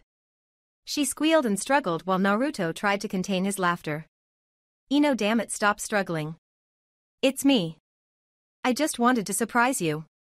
She apparently didn't hear him and kept cursing and struggling, so he did the only thing he could think of to shut her up so the assault on his ears would cease. He spun her quickly and planted a kiss on her lips. Her eyes flew wide open, and once she saw whom it was, she closed her eyes and he could feel her smirk. Before he could even move away, she had grabbed his hair in her hands and pulled him even further into the kiss while he waved his arms in dramatic fashion and tried to yank away from the lip lock. After satisfying herself, she let him go and he leapt back while gasping for breath. Jesus Christ, Ino. Have you been taking lessons from Enko on how to get a man? You don't try to suffocate him if you want him to stay around. Well, I don't remember giving you permission to kiss me either. Nice trick, by the way. I'll remember that one if you ever start rambling on me. The sound of a throat clearing broke them out of their revelry, and they both had the decency to blush when they saw the two staring at them. Jinchuuriki looked at both of them and then a gleam came to his eyes. Naruto began to get nervous when he saw the feral grin forming on Jinchuuriki's face. That face never bode well for him in the end. Lord Naruto, go inside and get cleaned up. Leave some clones to work with Master Hikaru. Lady Yamanaka, please come with me. There is something I wish to discuss with you in private. Jinchuuriki. Do not fear, my lord. I shall not divulge your secret, no matter how much I feel you should just tell the young lady. Hikaru, continue with your practice. And as for you, my lord, you get cleaned up and dressed appropriately for an evening out. And why would I do that? I don't remember having any engagements this evening. Because I said so. You are taking Lady Yamanaka out this evening and I don't want to hear any arguments. Dress to kill because I want to see her jaw drop when we get back. Understood? I thought so. My lady, come with me. I wish to discuss some things with you. Naruto walked inside his house mumbling about who was the master and who was the servant, which made Ino giggle until a harumph from the fox made her head turn. He jerked his head motioning for her to follow and they walked into the forest. Once suitably out of sight, Genmaki turned and spoke. Climb on my back. We are going to your apartment. I do not want any interruptions from Lord Naruto because of his insatiable curiosity. After they had poofed out of existence, neither heard the clone swear because his mission had failed. Damned foxes and their trickery. Scene change. Once in Ino's apartment, she climbed off of Genmaki's back and sat on her couch waiting for him to speak. He cleared his throat once again. Chronic throat problems is what he told her later from yelling at Naruto and Hikaru so much, which sent her into a giggle fit, and addressed her. Lady Ino, may I call you Ino? Yes. Thank you. Lady Ino, I believe that you are falling in love with my lord, are you not? Well, I don't know about love, but yes, I am very attracted to him. I see. I believe you are beginning to love him even though you have known him only a short time. I want you to know that he is a very fragile person at heart. I am very loyal to Lord Naruto, and if I believe that you are leading him on or intend to hurt him the way this. Sakura. Did I will not hesitate to hurt you? Do we have an understanding? Of course. I would never hurt Naruto like that. I like him too much to do that. That is good. I hope that the two of you can become close. Perhaps mates even. Mates? What the hell do you mean by mates? Ah, forgive me.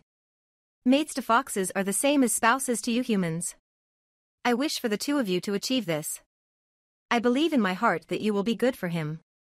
Do you know what he has gone through in 3 years? He has basically killed his heart. In one night you broke through that wall of resistance and he opened up to you. I want that feeling nurtured more. If you promise to try to love him, I will help you to understand him better. Agreed? Agreed. But I can't try to love someone. Either I will or I won't. It's as simple as that. Well, be that as it may. We foxes, however, have a different way of thinking.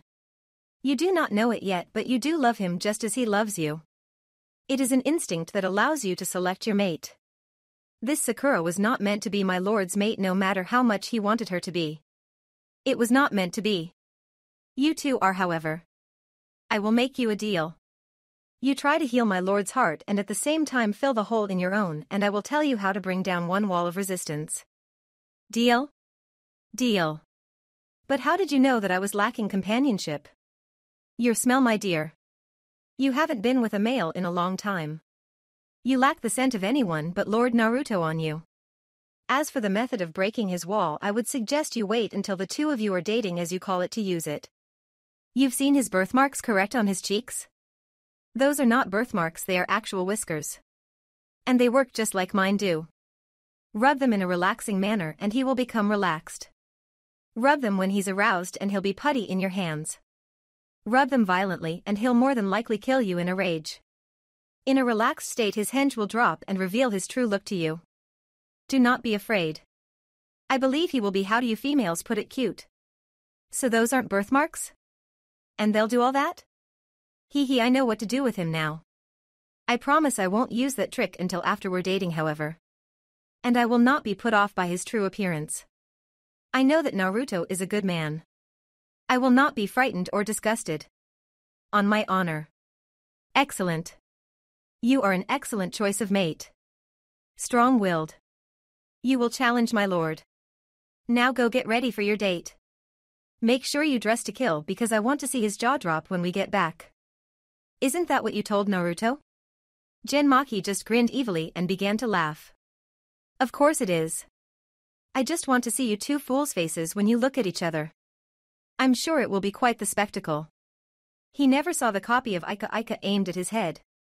Scene change, that date was magical.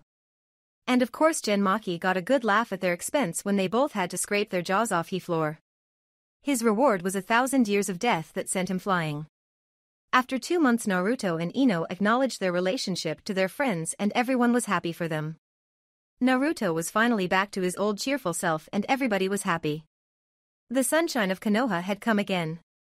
Tsunade was the first one he went to and their conversation was filled with tears, hugs and much joy.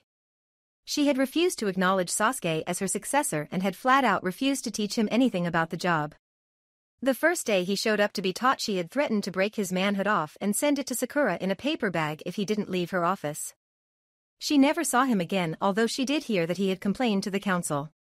Not that she cared. Normally the Hokage chooses their successor, but in this case the council had deemed Naruto unfit to serve. He was good enough to die for the village as a ninja but not good enough to live for it as a Hokage. He chuckled when he heard about how furious Gaara was and decided that he needed to check up on his old friend. His trip to Suna was short and he was surprised that even on the streets he was heralded as a hero. Gaara was very fond of him and the Kazekage considered him a brother, which brought his respect to the citizens of Suna to an all-time high. His conversation with him was heartfelt and Gaara was infinitely sorry about all that had happened to him. To both of their delights, Hikaru and Gaara's daughter hit it off spectacularly. Gaara jokingly suggested a political marriage, to which Naruto responded with a hell no. If the two fell in love, that was one thing. Forced love was another. His trip to Suna ended all too soon and he was now back in Konoha. Scene change, their date had gone great and they were now back at Naruto's house. Genmaki had taken Hikaru on a camping trip to get him out of the house so Ino and Naruto could have some privacy. They were sitting on the couch making out when Ino remembered Genmaki's advice about their relationship. They were now 4 months into their confirmed relationship, making them together for a little over 6 months. She grinned in their kiss and pushed away from him. He gave her a confused look and she just smirked. Lie down on the floor. I'm gonna give you a massage. He looked at her quizzically and shrugged. If she wanted to give him a massage, hey, who was he to complain? Besides, it sounded really good. He laid down on the floor and was surprised when she raised his head and placed it in her lap. He looked up at her and raised his eyebrow. Since when does a massage go like this? Since I'm giving it. Now shut up and enjoy, Mr. Ika Ika. With that she told him to close his eyes and relax. Not a hard thing to do when she began rubbing his chest, causing him to moan. She grinned and told him to sit up and take off his shirt. Once the deed was done, she went back to work. She ran her hands everywhere, appreciating his musculature and flawlessly unscarred body. Slowly she worked her way up his neck until she was sure that he didn't notice that her hands were on his cheeks. She began to stroke the whisker marks slowly and heard a weird noise. Listening more carefully, she soon discovered it was him purring. Oh, this is too cute, she thought. Continuing with her ministrations, she soon noticed the air around him beginning to waver. Here it comes. Suddenly the hinge dropped and his ears disappeared to be replaced with red fox ears and 9 tails swirling underneath him. The smile on his face never disappeared as he was too far gone into the pleasure to notice. Ino gaped at the tails and ears but remembered her promise not to judge his appearance. She kept stroking his cheeks and took in his new look.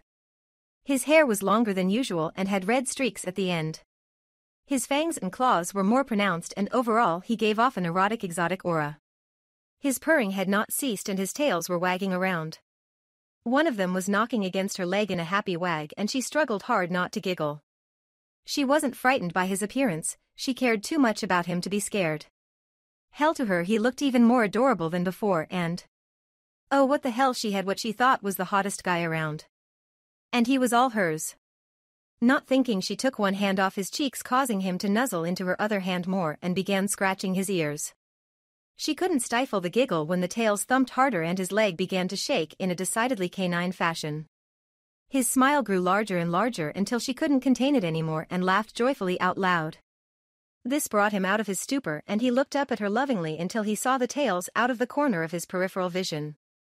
His hands shot to his mouth and he felt the fangs and the claws, which then moved to his ears. She stared at him confusedly and wondered why he was reacting this way until he looked up woefully at her. She felt her heartstrings tug and realized that he thought she would hate him. Before he could do anything, she leant down and kissed him with as much passion as she could to let him know it was okay. After he calmed down and began to kiss her back, she sat back up and resumed scratching his ears. They remained silent for a while until he couldn't bear it anymore. So you're not freaked out by this? How can you not be? Because I love you. And I promised Gen Maki that I would love you unconditionally even if you looked different. He told you? Growling, that little asshole. No, Naruto, he didn't tell me. I found out on my own. In fact, I love the way you look right now. You're very exotic and hot. This brought back his cockiness, and the smirk on his face threatened to break it in two. Oh, you think so, do you? Her smirk was equally as big and she waggled her eyebrows at him. Yeah, I do. Now are you gonna show me if those tails do more than wag, or am I gonna have to do everything tonight? Chapter 5. Ino awoke the next morning feeling great. She didn't know why, but she just had the feeling that she was being protected and whatever was wrapped around her was very warm and fuzzy. Upon realizing that thought, she blinked her eyes and began to move around. She looked down and realized first off she was only in an oversized t-shirt and a pair of boxers that weren't hers. Looking around, she found the reason for her contentment and gave a happy sigh. Laying beside her was a fox in human form. His 9 tails wrapped around her, keeping out the chill, and his ears twitching in his sleep. Unknowingly, she began to stroke one of the tails and was delighted to see it thump against her leg. She was startled when she heard a pleasant moan come from the body beside her, but that brashness of hers made her keep going. After all, messing with Naruto was too much fun. Not wanting him to have any accidents, she stopped her ministrations and unwound herself from her fuzzy prison reluctantly. Stretching, she began to take in the sights. Naruto's bedroom was a sight to behold.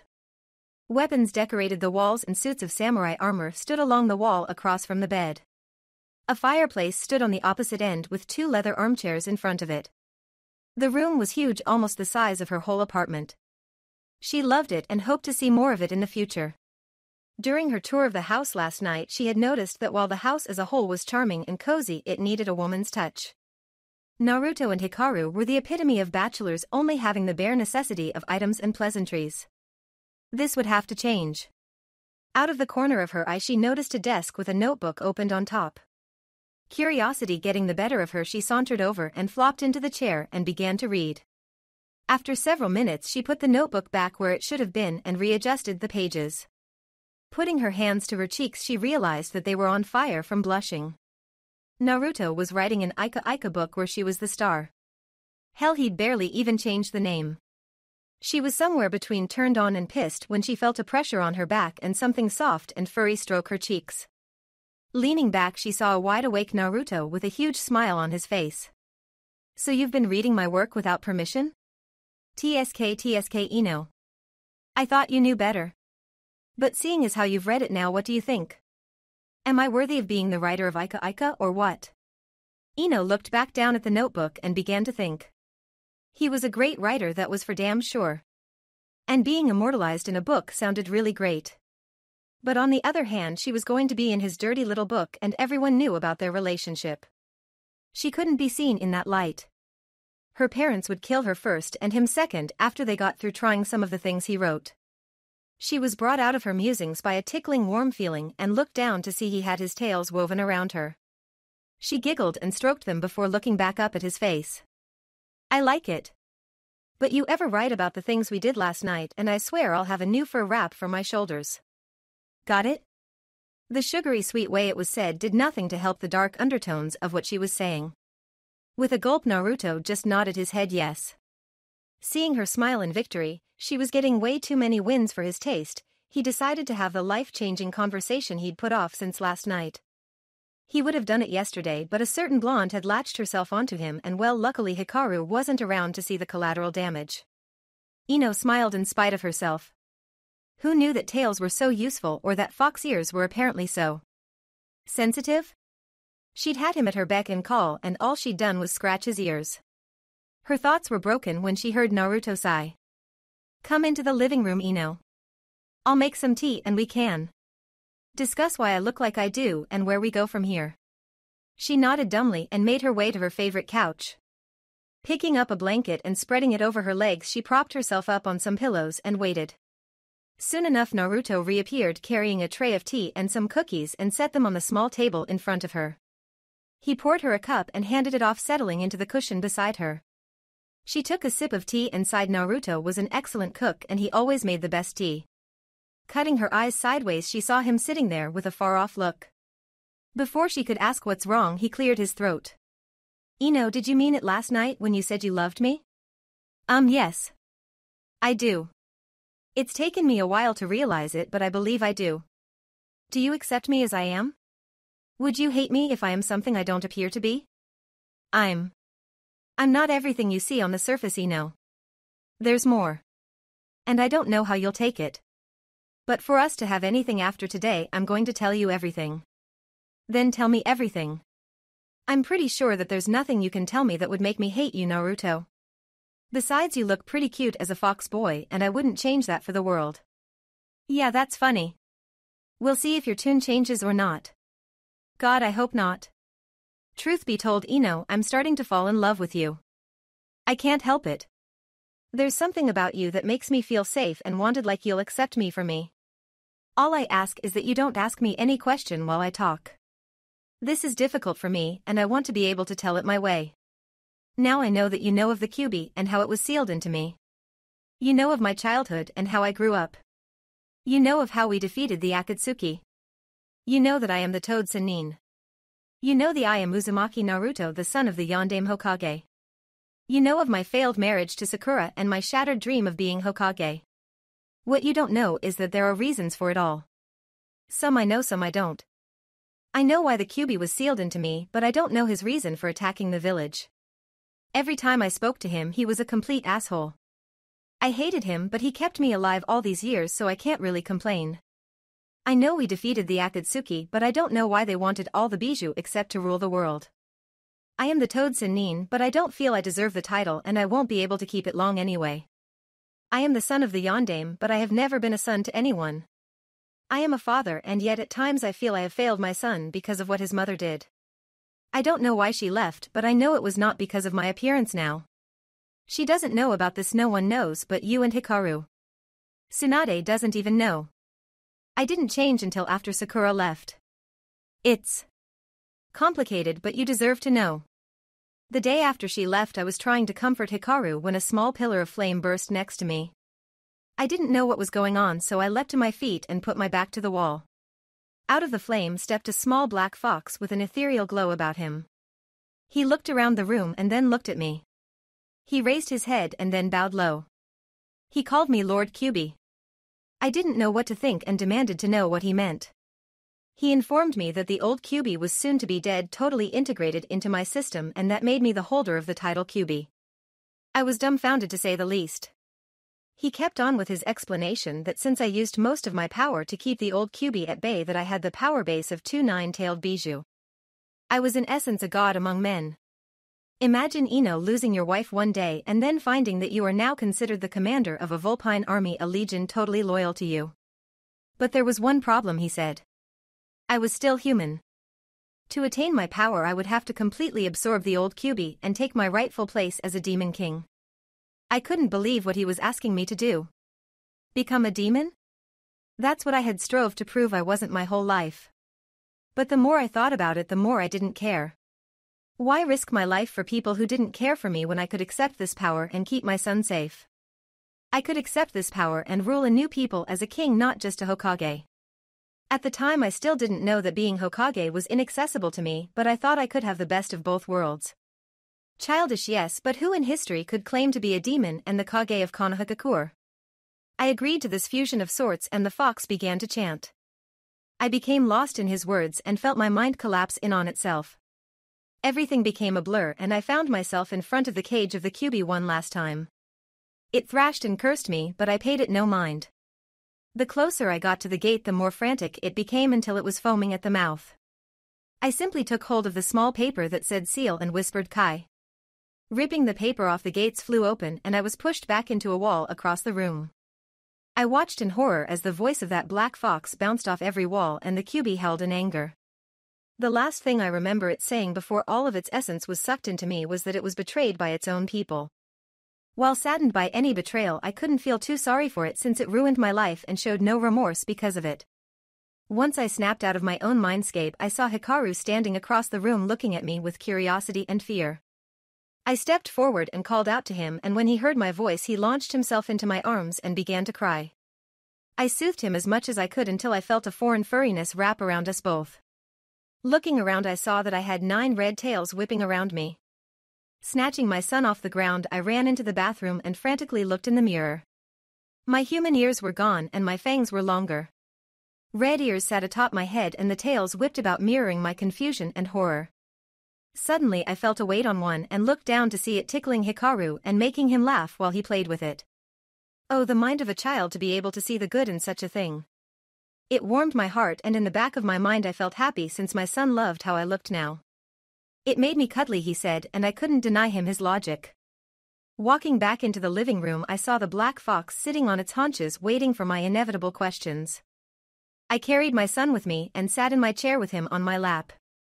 I asked why I was bestowed with such an honor when I was a human. Why was I the new Kyuubi? The answer was that I was noble and pure. I had suffered and I had endured, and that only one who could defeat the old Kyuubi was worthy of being the leader of the Vulpine. I took that in, and suddenly I was bombarded with memories that were not mine.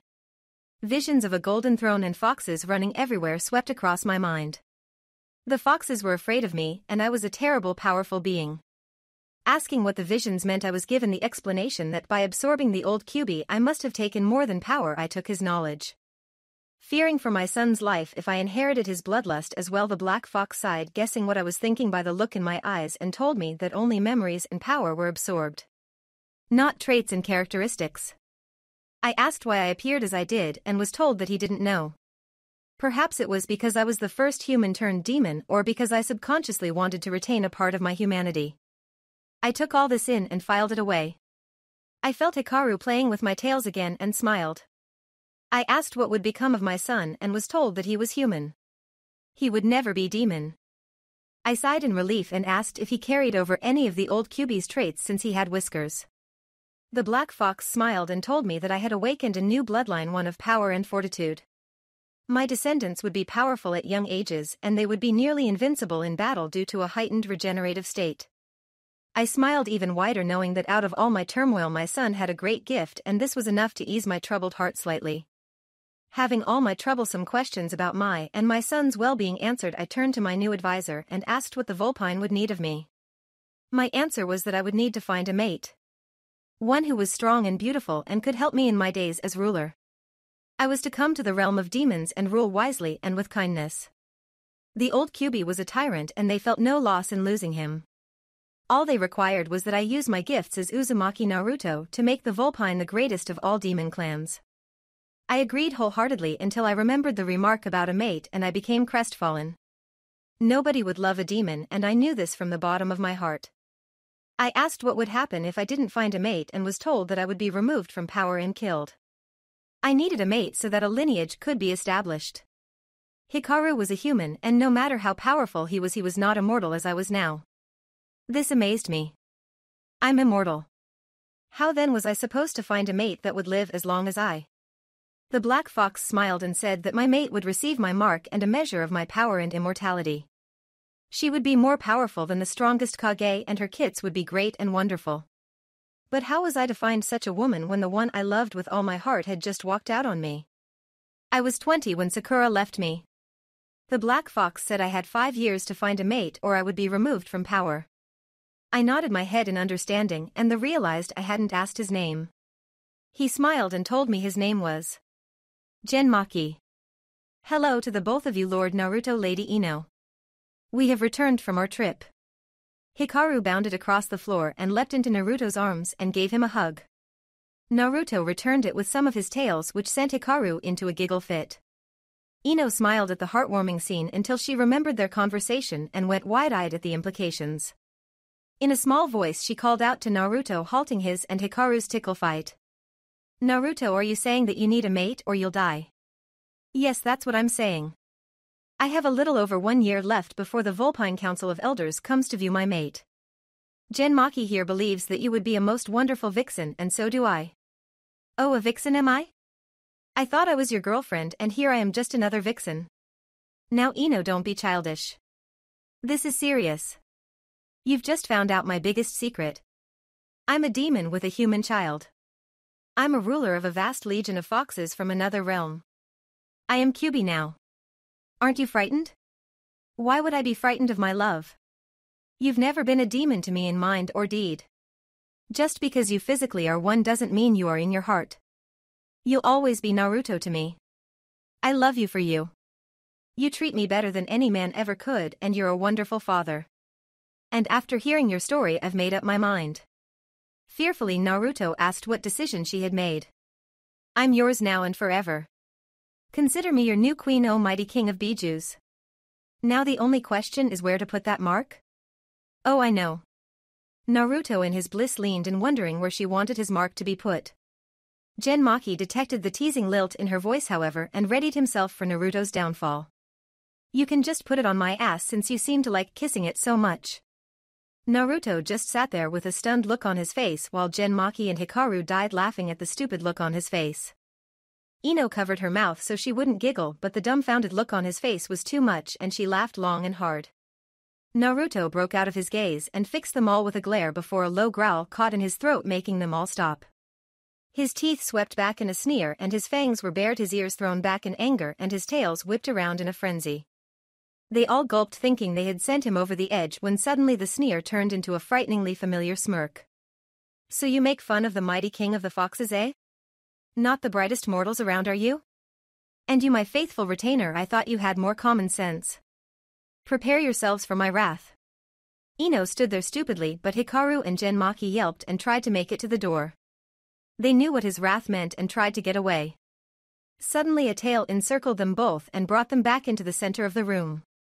Ino found herself laying on her back beside Hikaru and Genmaki, who were desperately trying to get loose. Naruto stood over them all and then leant forward and crawled over the top of Ino, who began to breathe heavy under his intense glare. Now comes your punishment, you three. You brought this on yourselves, remember? Hikaru and Genmaki began to squeal and yelp, and Ino turned her head to each side to see them being tickled mercilessly by the remaining 6 tails. She suddenly felt her head jerked back forward to be brought under the gaze of a severely smirking Naruto. And as for you, my queen. Her eyes jerked wide when, instead of being punished, she felt herself being kissed deeply by her lover and new king. Sighing into the kiss, she threw her arms around her neck and never heard the noise levels beside her drop as Naruto lost concentration and began to kiss her with more desire. The only thing that brought them out of their revelry was an eew from Hikaru and a throat-clearing sound from Genmaki. Grinning sheepishly, they both made their way to their feet and blushed a bright red. Neither Hikaru or Genmaki minded really, but there were other pressing matters than seeing who had the strongest tongue. Now then that the young ones have their hormones under control, we can continue. Lady Ino, are you certain that you love Lord Naruto with all your heart? Will you stand beside him through the years? Can you leave your humanity and mortality behind for a lifetime of servitude to your new king and mate? I am sure. I love him and I want to be happy. He can make me happy, and if giving up my humanity is what brings happiness, then so be it. But what will happen to me when I'm made his mate? Hikaru, leave the room and do not eavesdrop. I must speak with them alone. Now that the boy is gone, I must tell you some things. I do not know how this will affect you. You will be only the second human to become a demon, and I don't know what will happen to you physically.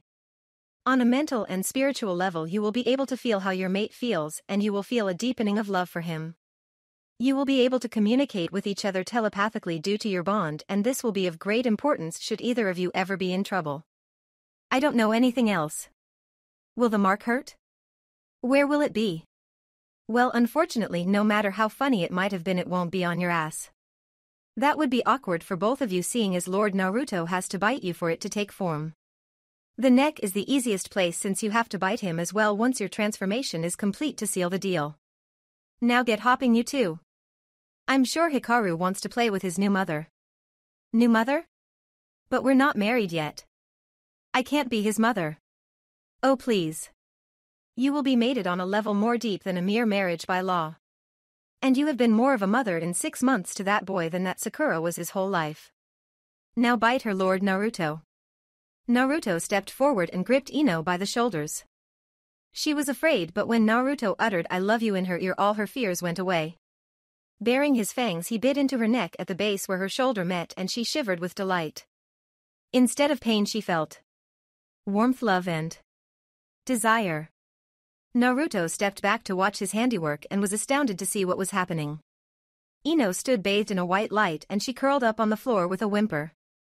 Naruto went to move to her but was stopped by Jinchuuriki shaking his head.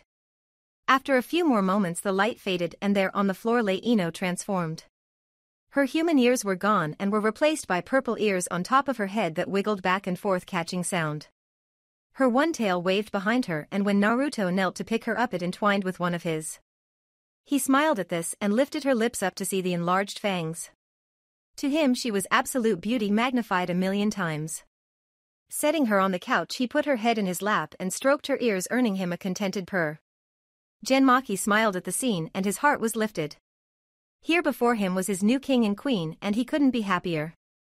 They would rule with fairness, and surely the Vulpine would prosper. He walked back over to the door and let Hikaru back in. The little boy was astounded to see that Ino had a tail and ears like his daddy, and nearly squealed with delight when he went to grab it and it slapped him playfully. Ino felt someone stroking her ears and tail and woke with a contented sigh. She looked up into Naruto's face and smiled. She felt great, powerful, and she could hear, see, and smell everything with a clarity never known to her. Sitting upright, she moved into the bedroom and stood in front of Naruto's full-length mirror. She admired her royal purple tail and ears and pulled at her lips to see her new fangs. She smiled and thought, damn, I look drop-dead gorgeous. He'll have a harder time saying no to me now. This thought made her giggle, and she walked back into the living room and plopped down between Naruto and Hikaru. So what do you think, Ino? Are you happy with your new look and power? Oh yes. But I feel we're forgetting something. You are. You must bite him now. Complete the union. Obtain your rightful place as queen, my lady. Ino leaned over and jerked Naruto's head down by the hair. She whispered in his ear. If it felt orgasmic to me as a human, imagine how it's going to feel to a demon. His eyes bugged at this, and before he could protest to a change of location, she launched herself at his neck and bit as hard as she could. The flood of emotions he felt was nothing compared to the overwhelming sense of desire and need for her at the moment. She released her hold on his hair, and they both watched in fascination as a fox head-shaped seal appeared on both their necks at the junction where they were bitten. Naruto shuddered at her touch and pulled back quickly lest he do something in front of Hikaru he might regret. They both turned and saw Hikaru and Jinchuuriki bowed low on the floor. My king and my queen. As the first of the Vulpine to acknowledge you, let it be my pleasure to inform the council of your decision. They had high hopes for you, and I'm sure your choice of mate will meet more than their approval but the approval of all Vulpine. Lady Ino, you are the first to ever have royal purple for a color most befitting a queen. I shall return shortly. You three enjoy your newfound family. Ino smiled at this and turned to Hikaru, who raised his head and met her gaze. Well, are you going to just sit there, or are you going to give your mother a hug, son? With tears in his eyes, Hikaru launched himself at Ino and wrapped his arms around her neck, sobbing happily. She held him close and wrapped her tail around him. Suddenly she felt a familiar pressure and saw that Naruto had joined in and wrapped his tails around them all, bringing them close officially as a family. Ino looked up and grabbed the back of his head, pulling him in for yet another kiss. She smiled into it and a tear escaped her eye. I have all of eternity to spend with my mate. May this feeling of love never end. Scene change, Jinchuuriki appeared shortly and informed them that the council was overjoyed and that seeing as how they had given him 5 years to find a mate, that letting the new family have a year to themselves was not such a bad thing. Everyone was happy and a feeling of bliss overran them all. Hikaru finally had a mother again, and Naruto and Ino had someone to love. Alas, the feeling of security cannot last forever, and even though one group accepts you wholeheartedly doesn't mean everyone else will. Later that night, while lying in their bed, after an army of clones had moved all of Ino's belongings from her apartment to her new home, Ino sighed after another round of demonic lovemaking. While no different than any humans, the sheer stamina they possessed made it so that the unthinkable was possible. Once they had collapsed back onto the pillows and Ino made herself comfortable on her favorite pillow, Naruto's chest, she sighed contentedly and intertwined their tails once again. Suddenly a feeling of apprehension overtook her and she looked up fearfully at Naruto. Sensing her discomfort, he put his arm around her and drew her in closer, asking what was wrong. We've forgotten one critical thing now, Naruto. While I'm happy for us both, we have a difficult task ahead of us. Yeah, I know. We have a whole legion to rule and an empire to raise. Not to mention raising Hikaru and starting a family all to ourselves. Ugh, if I'd known what being king meant. No, Naruto. That's all important too, but this has me afraid for real. What is it? We have to talk to our parents and tell them what happened. Then we have to tell everyone else since we'll be around less. Okay, we'll talk to your parents and everybody else, but mine are dead, remember? I don't have anyone to report to. Oh yes, you do. Your mother and father will be very interested to see you've become a demon and are mated to me, another demon. And who are my mother and father, pray tell? Tsunade and Irika. Not even a cricket chirp was heard for several moments as the bedroom was filled with a sickening silence. Suddenly it broke when Naruto's small voice bounced off every wall. Oh shit. Thank you for your views, likes, subscriptions, and overall support of my ongoing efforts to bring great content to all of you. Check out my Patreon for more mature fanfiction. The link is in the description and like everywhere on my channel.